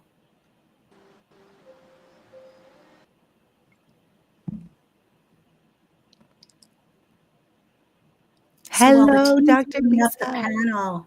Hello, everybody. Hi, How are you? Noel. Hi, Fernando. Hi, Luis. Oh my goodness. Oh my Good to goodness. see We you are all. How having are an you, Lisa? Olympic size of a day. I am so excited to introduce each of you, and then I'm going to pass the mic on to you. First, we have Noel Russell, who was named the #1 agentic AI leader in 2025. Woo! And what hometown are you from, Noel? I'm in Miami, Florida. Where were you born? I was born actually in New York City, but I'm a Puerto Rican. I'm a Boricua, born in New York. My mother's Puerto Rican from Aguadilla. My husband's family lives in Aguadilla right now, so we're huge fans. We're so excited. My whole family is like watching me as if I'm like on, a massive Today Show kind of experience. So they're so excited that they can see this and that I can be representing. So thank you for having me today. Woo! And just so you know, Noel, we have the mayor of Aguadilla on board with our movement. Let's go! And we have another esteemed guest speaker, Fernando Alandi. Yes, he has received the equivalent of the Hispanic Grammys and the Academy Awards. And he's also been featured on the Latin Dancing with the Stars and starred in shows like Miami Vice. I am so excited to have you here, Fernando. And I just want to tell everybody, Fernando, he celebrated his birthday yesterday. So wish him a happy birthday in the chat. Thank you so much. Actually, I'm still celebrating, okay? He's still celebrating, and he made time to be with us to continue. We Latinos, we celebrate a month before the month of your birthday, and then the full month later, 90 days of celebration. You got to celebrate life. And Lisa, thank you so very much for having me on. I'm really honored to be part of this discussion. And I think it's really wonderful. Hello to the panelists, all very, very wonderful people. Thank you for being there for us. And thank you also to the Los Angeles Tribune to open this space for us to share our dreams and turn them into a reality. Yes, you heard it from Fernando. He's still going to celebrate next month. So for all the people in the chat that says they want to come travel to Puerto Rico, come to Puerto Rico. DM this is the Fernando. Place. It's still the island of enchantment. This is a phenomenal place. And the richness of this country is it is not only in its beautiful beaches and the great hotels. The beauty and the power of this country is in the people. The wonderful people that still believe in family as the center of our community. And when we join forces, we elevate ourselves, all of us together. And I love the people from Puerto Rico. My grandfather was born in Puerto Rico. My wife of 40 years is Puerto Rican, and my 2 kids were raised here in Puerto Rico. So we're very much connected with the tradition of the island. And as I said before, yeah, I'm sure Mari is cheering us on at this very moment. And I'm sure she's cheering Luis Javi Perez Diaz. Did I get that right, Luis? I've been practicing, Luis. And for everyone, Luis was in the music video. All right. Congratulations. Yes. Luis is in our music video for the movement. Te felicito. It was beautiful, and I love the song. And thank you so much. Incredibly well. Hello, everybody. Thank you so much for inviting me to participate with us. Yes, Luis is an amazing member of our movement and our community. He founded an organization called Blind with Sight. I'm going to say that con visión. Yes, exactly. Blind with sight. I'm going to let that sink in. He's empowering the blind community. Yes. And that did not stop him. He is a Paralympic athlete in judo in both the Rio and Tokyo Games. So I'm very excited to hear his story. We also have Paulina Aguirre joining us. Woo! Paulina! Paulina is a Latin Grammy winner, and she believes that music has the power to touch the human soul that the spoken word just cannot quite capture. and she started a foundation to help women end violence through music and the arts. So, with that, what I just described is what the world sees you as. What I like to know is share something about yourself that nobody knows, or what you might do when the world is not watching. So I'm going to let Noelle start. Well, first of all, I am very honored to be with all of you here because I think you are, each one of you guys is, a leader in what you do. And I am very honored. Thank you, Dr. Lisa. So, well, something that people might not know about me is that I am actually the voice for Google Maps for all the world in Spanish. Besides, I do the singing. And I just recently actually also co-wrote and composed the Batman closing title for the animation movie Aztec Batman, where it's actually Danny Elfman and done by Juan Mesa. And about the things that I am very inspired. The reason why I have the foundation, Mujer de Fe, I am working on a project in prison, women singer-songwriters, cantautoras, mujeres cantautoras, that they, normally in a typical documentary, right? En un documental típico, you have like all the stories, que son habladas, they're spoken, but in this case, we're working on a project where women, las mujeres, they tell their stories through their songs. Tenemos cantantes que son raperas, que hacen regional mexicano, singers, songwriters, that they tell their stories through music. And I was just very inspired because sometimes we forget that people in prison, they're part of our communities. And I always believe that whatever talent we have and whatever we do in life, it has to change community, because when you change community, change country. Yes, Paulina. And I remember you've been writing songs and singing since you were a little kid. So, yes, bravo, Paulina. Now I'm going to pass the mic back to Noelle with, tell us something most people don't know about you. Can I just say something quickly? Pablo Aguirre, my husband, is sending saludos a Fernando Allende. Pablo Aguirre. Thank you so much. Saludos, Pablo. Thank you. Appreciate it. Yes. I love this. It's community happening all the time. Yes, you have a phenomenal individual as a husband. He's a great guy, very talented, and also very committed to music and to change the community with music, which actually music has that power to change the mentality of the community at large. Say hello to him. Yes. Thank you, Fernando. Thank you. I appreciate that. I feel the love of music coming through. I would love to also hear from Noelle, like what's happening when you're not in front of the computer screen, or you're not in front of LinkedIn teaching thousands and thousands of people how to use AI responsibly. Like what? Yeah, of course. I think I you? have a very different perspective. I come from a different side of the world, though I love music. I helped, for many of you who don't know who I am, I was one of the early members of Amazon Alexa. And I was a big believer then that Alexa, not only would it allow you to, of course, talk to a machine and get it to do things, but music was what it was opening up for people, right? Allowing people to just ask for music and it would show up. You wouldn't have to know how to turn the dial or pick a station. It would just know, it would react.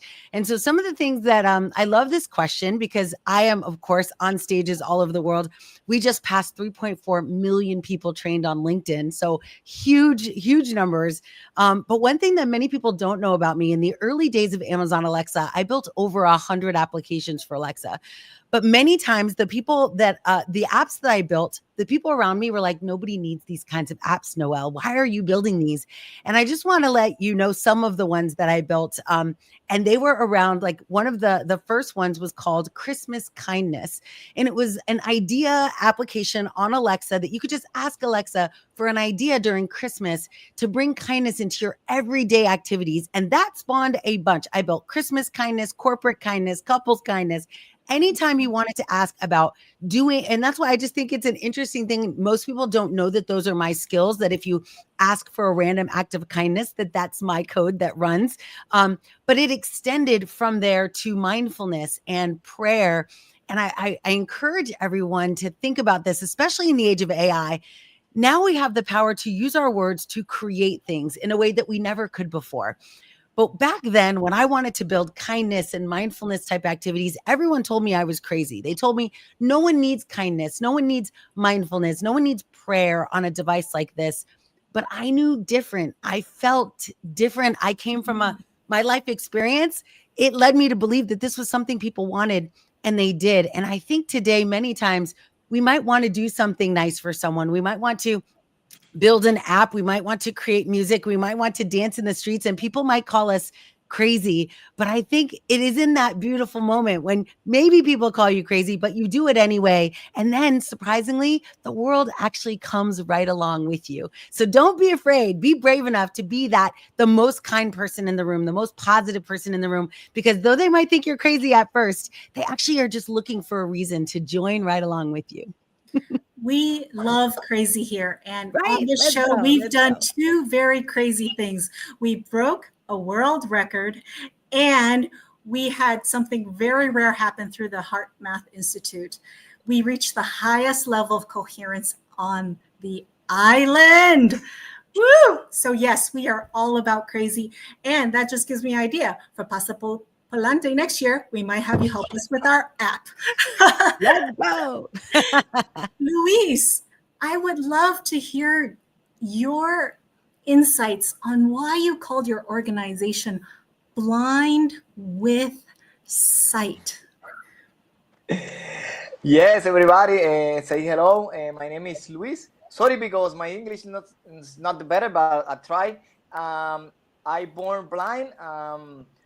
I do judo for 20 years. I started at my 18 years old. I did in the Paralympic. I was in the Paralympic Rio 2016 and 2020. I was para Pan American Championship, bronze medal in Toronto and silver in Lima.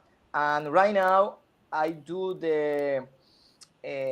my next step and my next level to pasarlo palante in my life is inspire the different blind peoples in Puerto Rico and in America too, and help them to develop his skills. So we are very happy for that. I'm created blind with vision, no, or blind with see.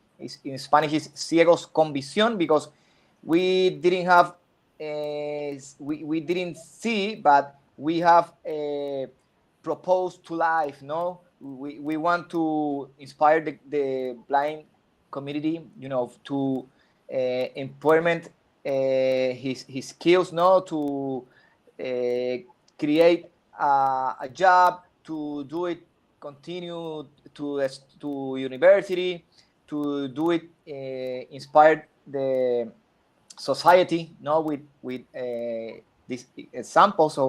So I'm very happy for that. Blind with Vision is created with me and my wife too. So we work together to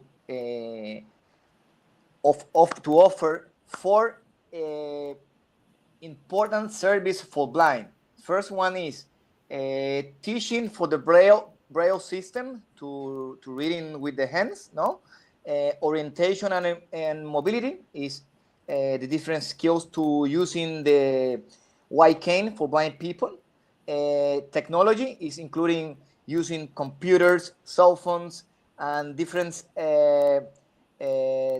devices for continue the life of blind people and independence life for the blind, to for example, to create basic cooks, for example, white rice, chickens, some beef. So the thing is, create a big community, create good things for these people to his life, no, for his movements in his life. Wow, Luis, I remember meeting you at the red carpet event. I met your wife and your daughter, and it was such an inspiring moment for me. And I'm so happy you are able to come on today to share your story. Thank you.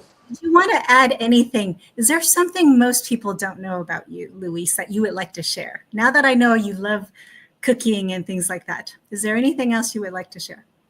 Thank you. So yes,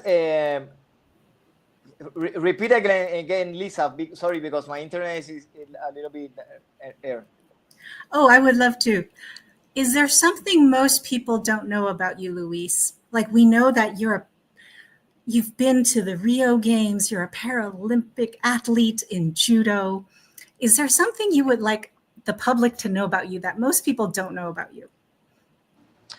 But yes, I do two-time Paralympic judo. I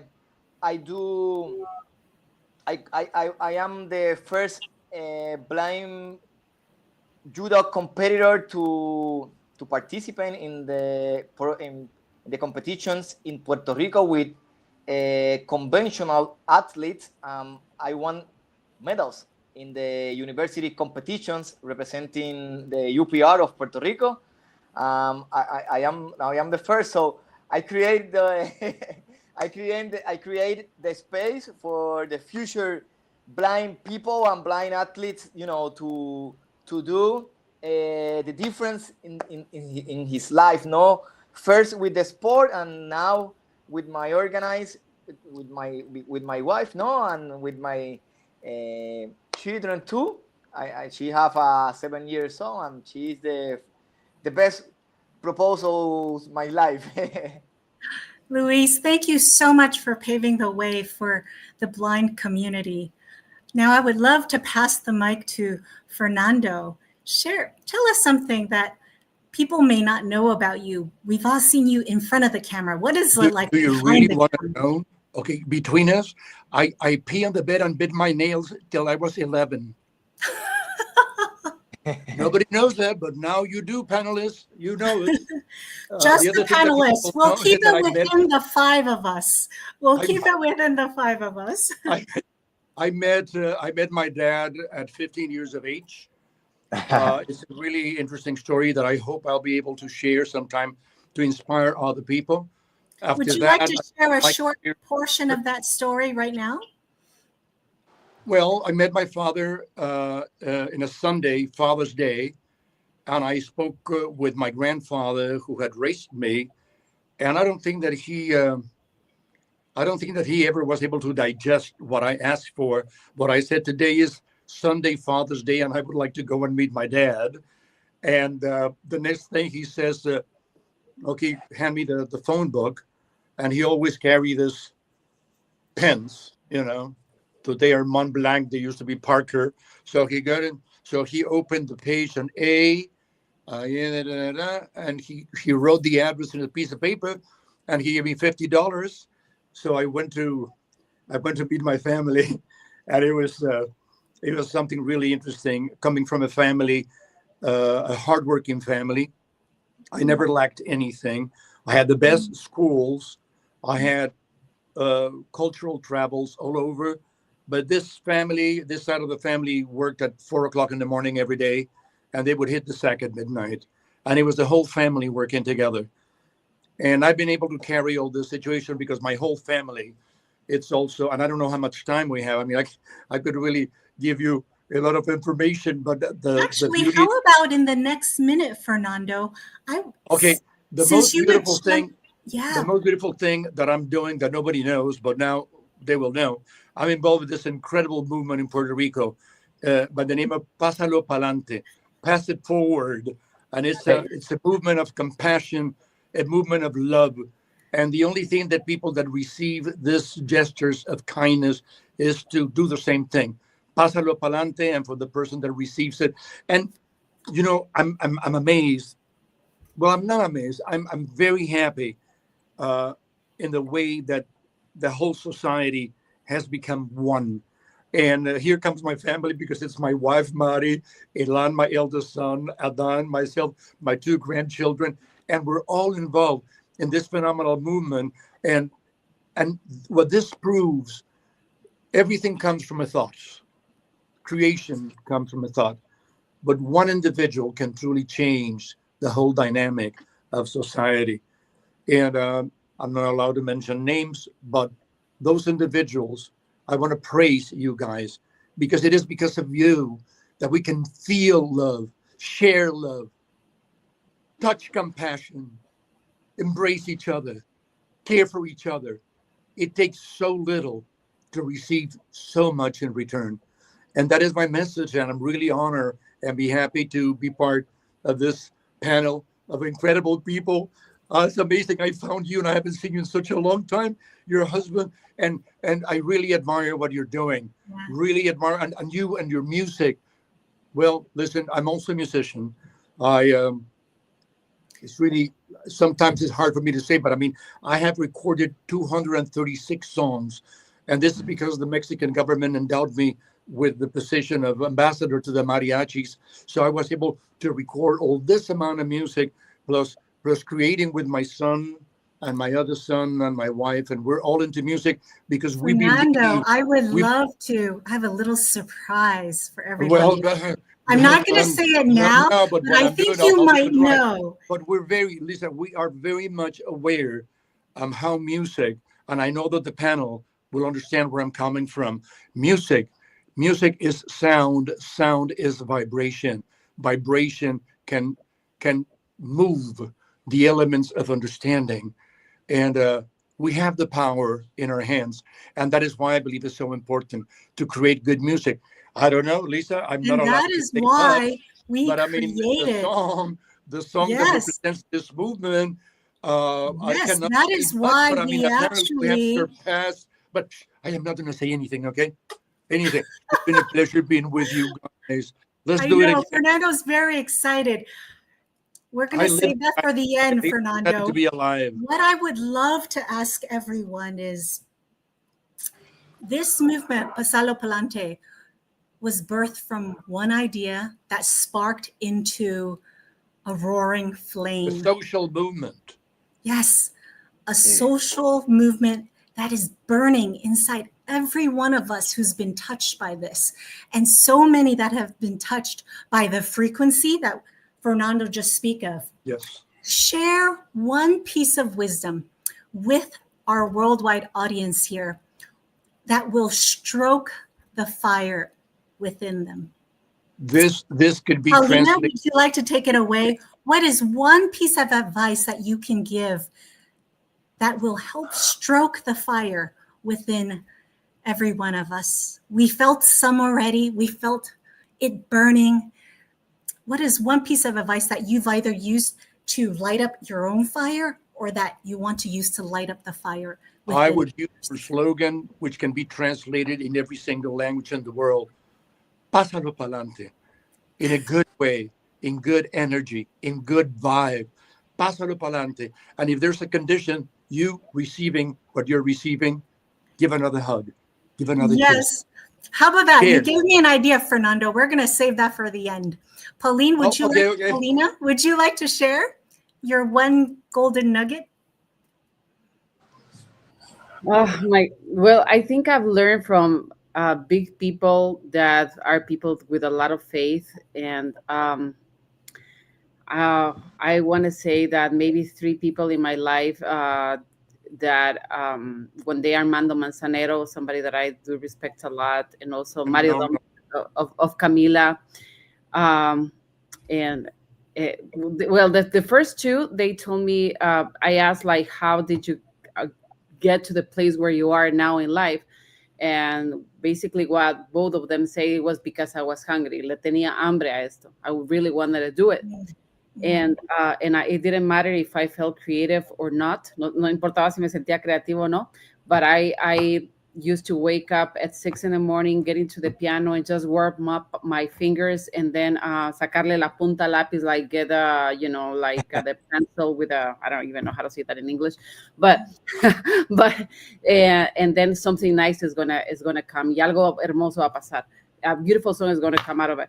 And then also maybe something that inspired me very much, that I'm always grateful, Marco Antonio Solís, que es un buen amigo y mi esposo es productor de él.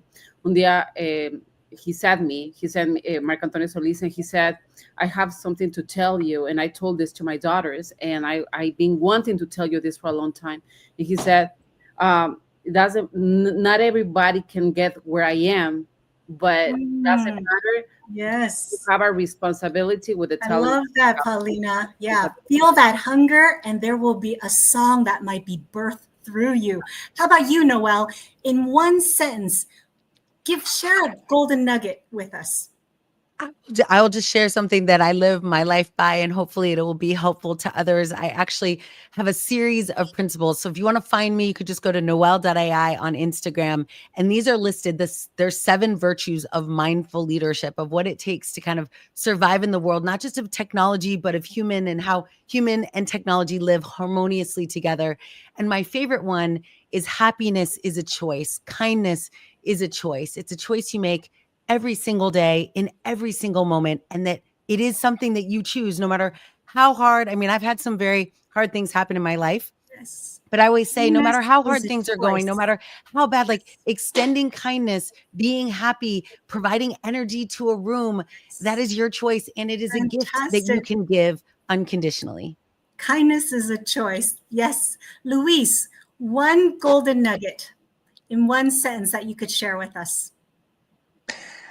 Well, simply, for me, more peace for the world is too important for me. Pásalo pa'lante, love, peace, respect, and create the world more accessibly for blind people and for all the society. And love, peace, and accessibility. Love, Yes. peace, and accessibility. Thank you, Yes. Luis. Fernando. Lisa, I'd like to say something before we go, because I believe it would be inspiring to a lot of youngsters that are watching this. Yes. And my advice would be, and I'm saying it because it helped me, it applies to me, to my kids and my grandchildren, do not allow anyone, do not allow anybody to steal your dream. If you can think about it, you can make it happen, and you will. Do not let anybody steal your dream away. Go for it. Pásalo pa'lante. Pásalo Pásalo pa'lante. pa'lante.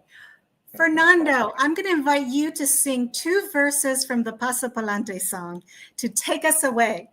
I wish, they've asked me to do this. Unfortunately, today I spoke this before. I mean, unfortunately, I was not here for the recording. I was touring Europe, but I can assure you that the next song, I will be there. The one thing I can tell you, maybe Luis can sing a little bit. The song is fantastic, and the video was phenomenal, and it really transmit what we wanted to ask for people to choose charity, to choose compassion, to choose love. So I have an idea. How about but I don't know it. But I mean, I'm sure.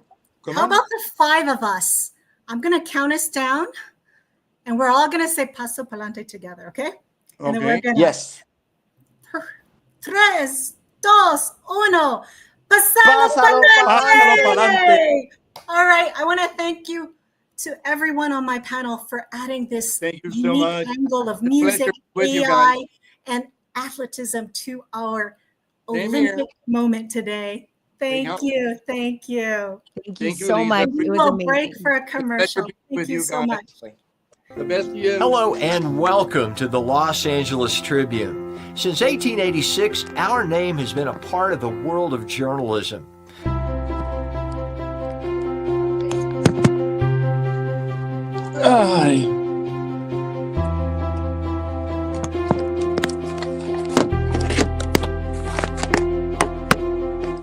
We've earned a reputation for being a publication that practices integrity, authenticity, and responsibility. For general inquiries, contact today. Thank you on behalf of the Los Angeles Tribune team.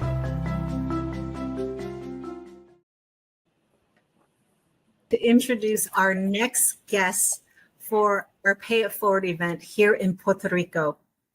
I met Carla Montolva Martinez at an annual migration bird count, and I'm so excited to share this moment with her as we pay a special tribute to Dr. Jane Goodall. Carla is the leader of the Roots and Shoots program here in Puerto Rico.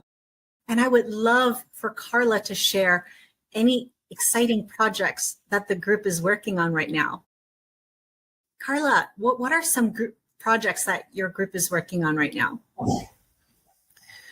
Well, first of all, thanks for inviting me today, right? It's a pleasure to be here with you. Yeah, sure. Here in Roots and Shoots, Puerto Rico, we are doing monthly bird counts, like one of the activities where we met you. And we're doing this project because we do like to understand a little more about bird migration and how does climate change affect the migration of our birds. And it's quite important because while we do that, we spend time in nature. We help promote bird conservation and we bring people together with nature. And that is like the kind of connection that we're searching for. Yes, I remember from that event, there were many kids there along with adults. So it spans the entire age range. It was a beautiful event.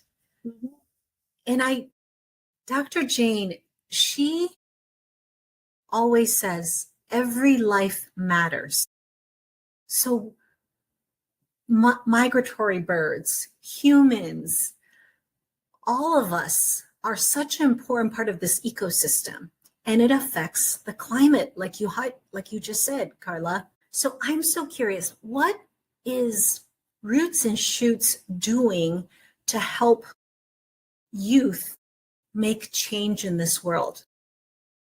How are we able to support the youth through Roots and Shoots? Well, Roots and Shoots was made for children and youth all around the world. Yeah, they are like the promoters of every project around the world. Dr. Jane Goodall believed in youth power and how important it is to help kids to have hope and to help them reach to their communities and so they can solve the problems that they found in their communities or schools or any other place that they go. So she knew that it was very important for young people to keep moving forward, to keep believing, to keep having hope.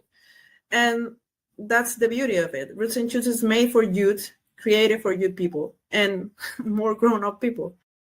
So every project that kids start, it only brings like a little more of hope all over the world. Yeah.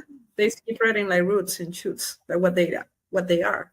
So that's the beauty of it. I would love for you to elaborate on the name. Like why is it called Roots and Shoots? Yeah, Dr. Jane Goodall used to say that like when we see a tree and the roots, you know, a tree just keep climbing and going through every obstacle, concrete or everything that they have to go through to grow up and to be strong. So that's what she meant by the name of Roots and Shoots. You know, like youth people are helping each other, facing those obstacles that are every problem that we can find, social, environmental, economic, in any aspect, you name it. We have a lot of situations going on, but you people find a way to climb all that and to keep like fighting and finding hope and creating new ways of solving every problem that they can find in their way. So that's what the name of Roots and Shoots come from, because you keep facing every obstacles and creating, finding solutions to every problem. Because there's always a problem, but for every problem, there is always a solution. And that's what Roots and Shoots do. They find solutions in places where people sometimes think that hope is lost. Yeah, for every problem, there is a solution, even when hope is lost. Yes. For me, Dr. Jane Goodall, she gave me hope when I met her at Peace Day LA. And I also love her book, Reason for Hope. What would you like to, is there a story or something you want to share with us that would give the audience hope? If there are people out there who's feeling like, there isn't any, how can they capture that essence that Dr. Jane Goodall is such a big champion for? Yeah, for me, it was quite difficult through the times. In 2017, when we faced Hurricane Maria, it was a difficult time. For me, it was especially it was quite, I felt lost at that time, but I had the chance to travel to England to represent Puerto Rico. And that was the first time that I met Dr. Jane Goodall in England, in Windsor. We had a meeting with 20 other members of Roots and Shoots youth people from all over the world. And I met so different youth members that work projects in different countries, Australia, New Zealand, Argentina, Chile, Guatemala, you name it. They were from all over the world. And it happened at the same time that Hurricane Maria hit us. I received so much light and hope. I feel like she was a beacon of hope for me. She was an inspiration. She still is. But at the time when I came back to Puerto Rico, it was in July 2017, and Hurricane Maria hit us in September. We were supposed to work on a project that is called Peace Without Frontiers. Argentina, Chile, and Puerto Rico was going to work on that project. And at the time that Hurricane Maria hit us, we lost communication. We weren't able to, to communicate, speak, or have any interaction. And through that time, to me, when in Puerto Rico, there was so many people lost hope because of that, that situation. And to me, at least, that experience in Windsor helped me to keep going, moving forward, to keep finding there is always a good thing that comes through bad situations.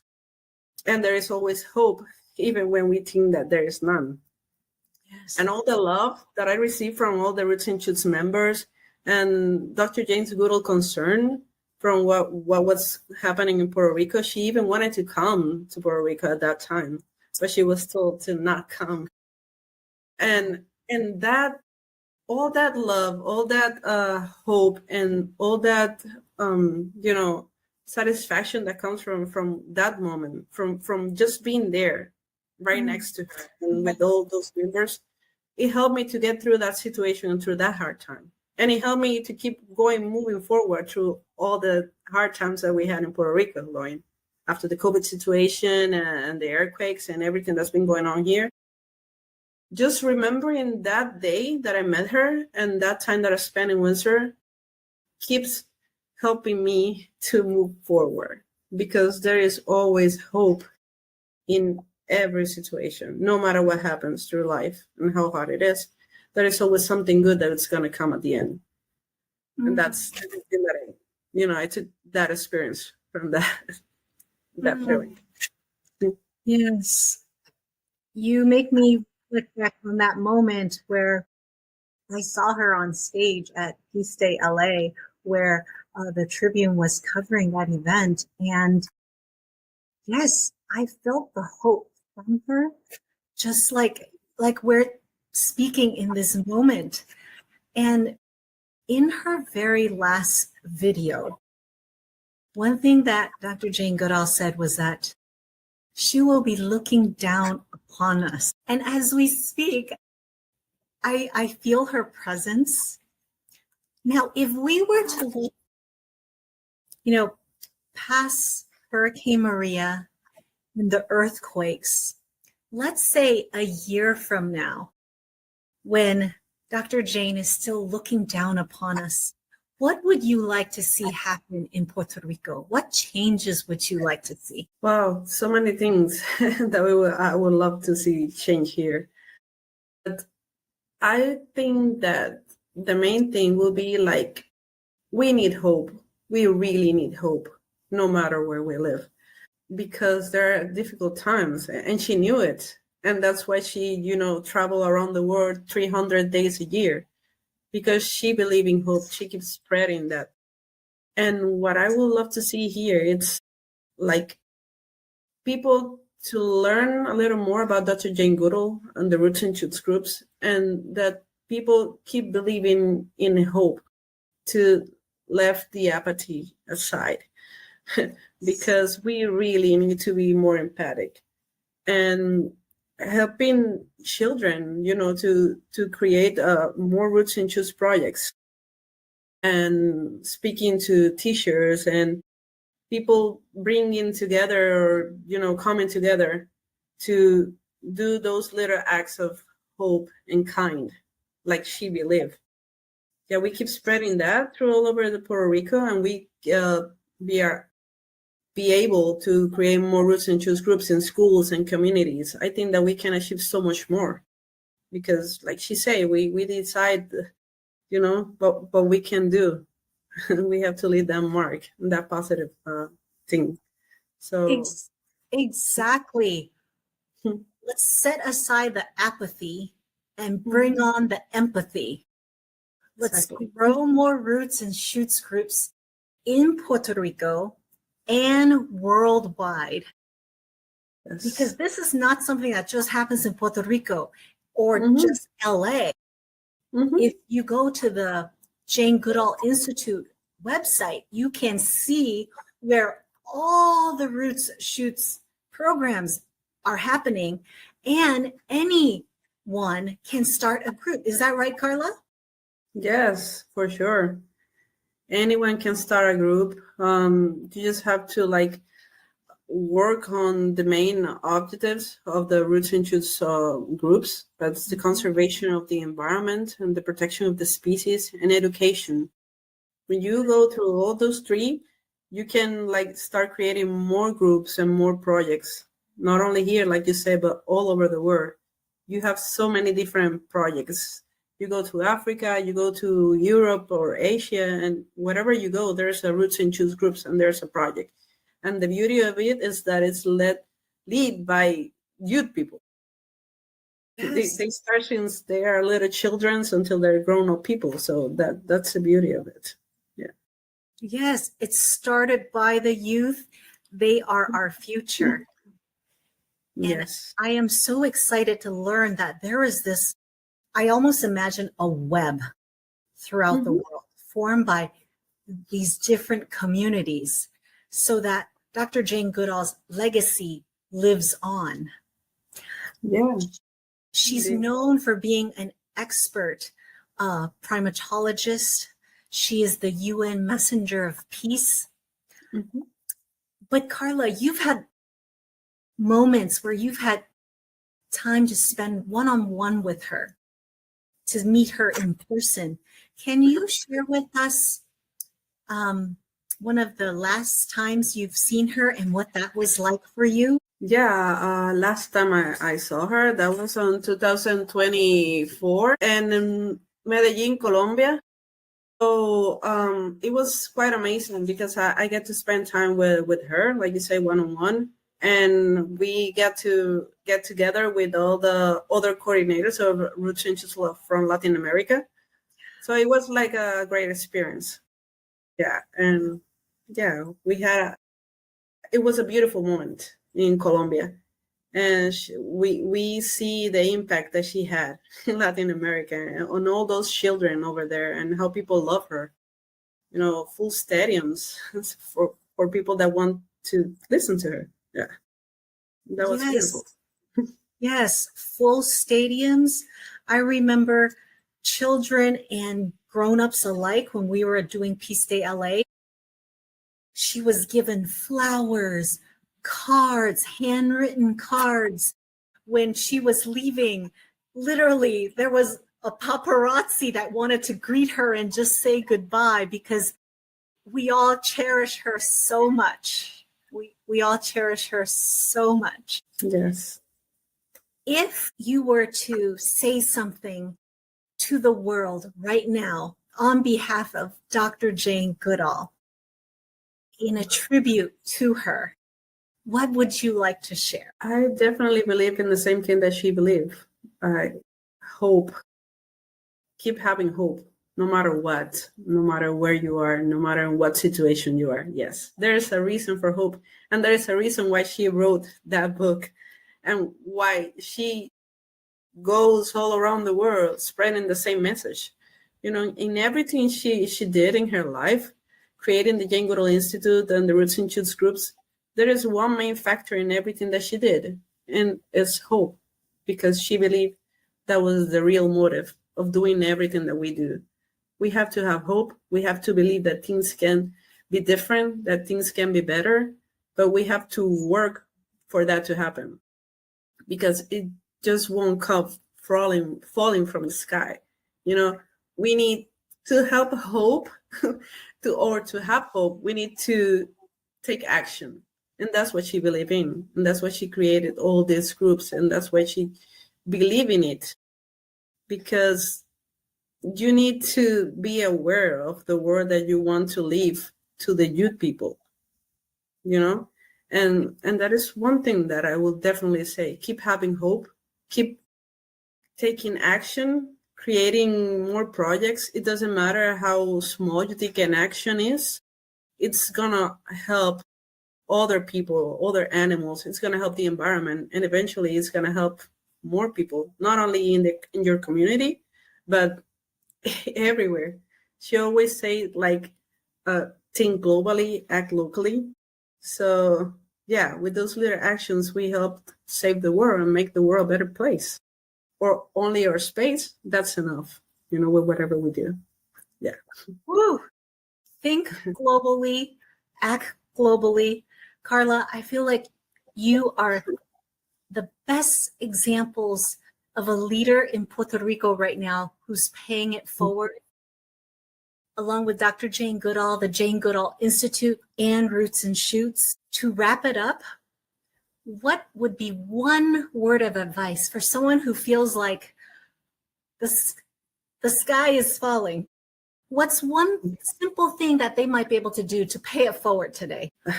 Go outside. Go outside. Look up the sky. See nature all around. See the trees. See the ocean. See whatever you want to see. But get connected. Get connected and stay in the moment. You know, because yeah, nature can heal us. And when we start caring about something, that's when we get more hope, or we feel more hope. Because when we love something, we want to protect it. And that connection is what will help us, you know, come together and do something different and make a difference. So go outside and see what people is going through. Not only focus on what you're feeling, but what is happening all around. Or even just go to the backyard. You listen to a bird or start watching something different. But go outside. Just see a little more and stay present in the moment. Enjoy nature and have hope. Yeah. And let's keep bringing that Roots and Shoots groups together and sharing love and spreading hope all over the world. Yeah. Yes, let's keep spreading hope, going outside, and connecting with nature. Carla, thank you so much for joining us on Pay It Forward Day. And I can't wait to see more Roots and Shoots programs just blossoming throughout the world. Yes. Thank you, Carla. Thank you so much for having me today.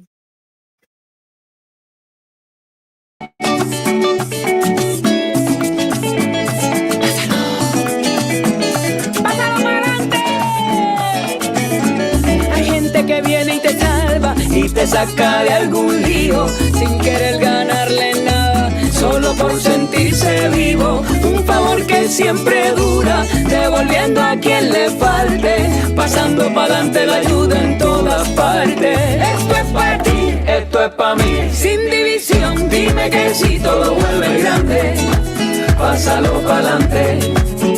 Esto es para mí, esto es para ti, con emoción, dime que sí, esto es importante, pásalo pa'lante. ¿Pa' dónde? Pa'lante. ¿Pa' dónde? Pa'lante. Pásalo pa'lante. Todo lo bueno se pasa pa'lante. Gota a gota llenando el vacío. Sí, sí. Poco a poco tenemos un río. Vamos a levantar un gigante. Yeah. ¿Pa'lante qué? Habla. Esto es para ti, esto es para mí, sin división, dime que si todo vuelve grande, pásalo pa'lante. Esto es para mí, esto es para ti, con emoción, dime que sí, esto es importante, pásalo pa'lante. Pásalo, pásalo. Pásalo.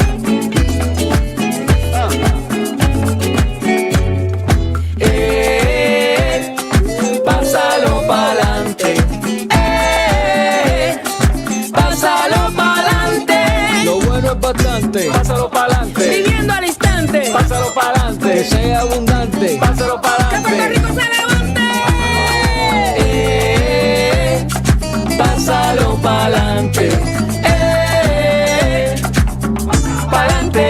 Esto es para ti, esto es para mí, sin división, dime que si todo vuelve grande, pásalo pa'lante. Esto es para mí, esto es para ti, con emoción, dime que sí, esto es importante, pásalo pa'lante.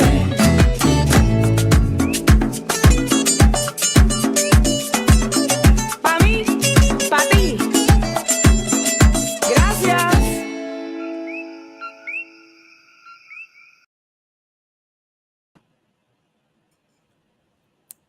Pásalo pa'lante.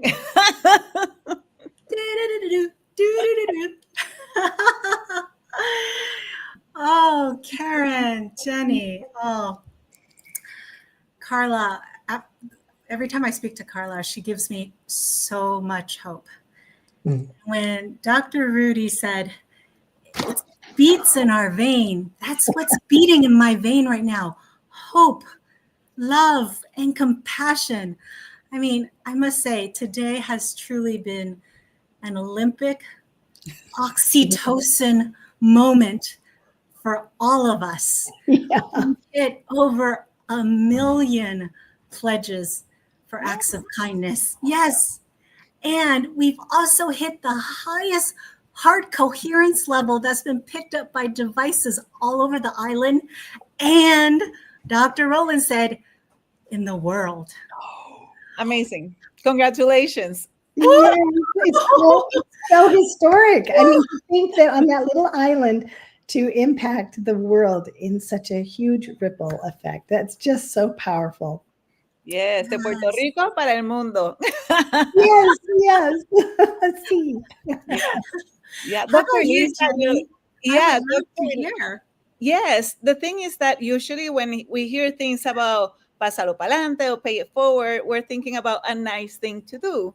But we learned today it goes way more than that. It's science in how we can raise right consciousness and the impact we can have in the communities. And it's tangible, it's something tangible. We have people who are using the whole movement as a strategy for PTSD. Who would have thought, right? And it's just being incredible. And the other thing that I got is that anybody can be a leader and can have impact. It doesn't mean that you need a title. It doesn't mean that you have to be in the government. It doesn't mean nothing. Anybody can do a little act of kindness and it just continues to multiply. It's just been so inspiring. Yes, and Karen, you have a wonderful panel of women authors from the Women's Journal, and also Beto Perez was on earlier today. Yeah, tell us, What are some of the takeaways for you? Oh, I was just so touched by Beto's story, to start a movement that, like you said, from the little island, to the world, to the whole world, and make such a difference. And I loved it when he said, don't let your ego get in the way, and don't let your dreams become contaminated, that we need to focus on love. And he thought of the common person. How could they have more happiness? It wasn't about weight loss. It wasn't about fitness. It was about having fun. And when you have fun, the rest comes. And I thought that was really interesting, because the energy behind everything that he did was motivated by love. And then that ripple effect of people that felt that they were having such a good time, they wanted other people to join and to build that community. And I think that's one of the reasons why Zumba was so successful, was because it was fun and it did build community. And I think that's what Pay It Forward is all about. How can we bless other people's lives and just start with something, anything, and then move forward? Think, what can we do today? And I love the heart math about how the combined energies together, it's just exponential. It's not 2 + 2 = 4. It's 2 + 2 = 13, Yeah, right. So there's a very sacred animal in Puerto Rico, the coqui. It's the smallest amphibian, yet it has the loudest voice in the world. Yes. So it just goes to show how one idea, one desire can ripple out to the world. And we've seen it happen in Puerto Rico, and we hope that this becomes a model for all communities throughout the world. And with that, I'm going to pass the card to Jenny and Karen. And on a count of 3, 3, 2, 1. Pásalo pa'lante! Thank you, everyone, for joining us. And on behalf of Mo Rock and the entire Los Angeles team, we appreciate you and your presence and the joy that you brought to our show today. Thank you very much. Thank you. Bye-bye, everyone. Gracias. Adios.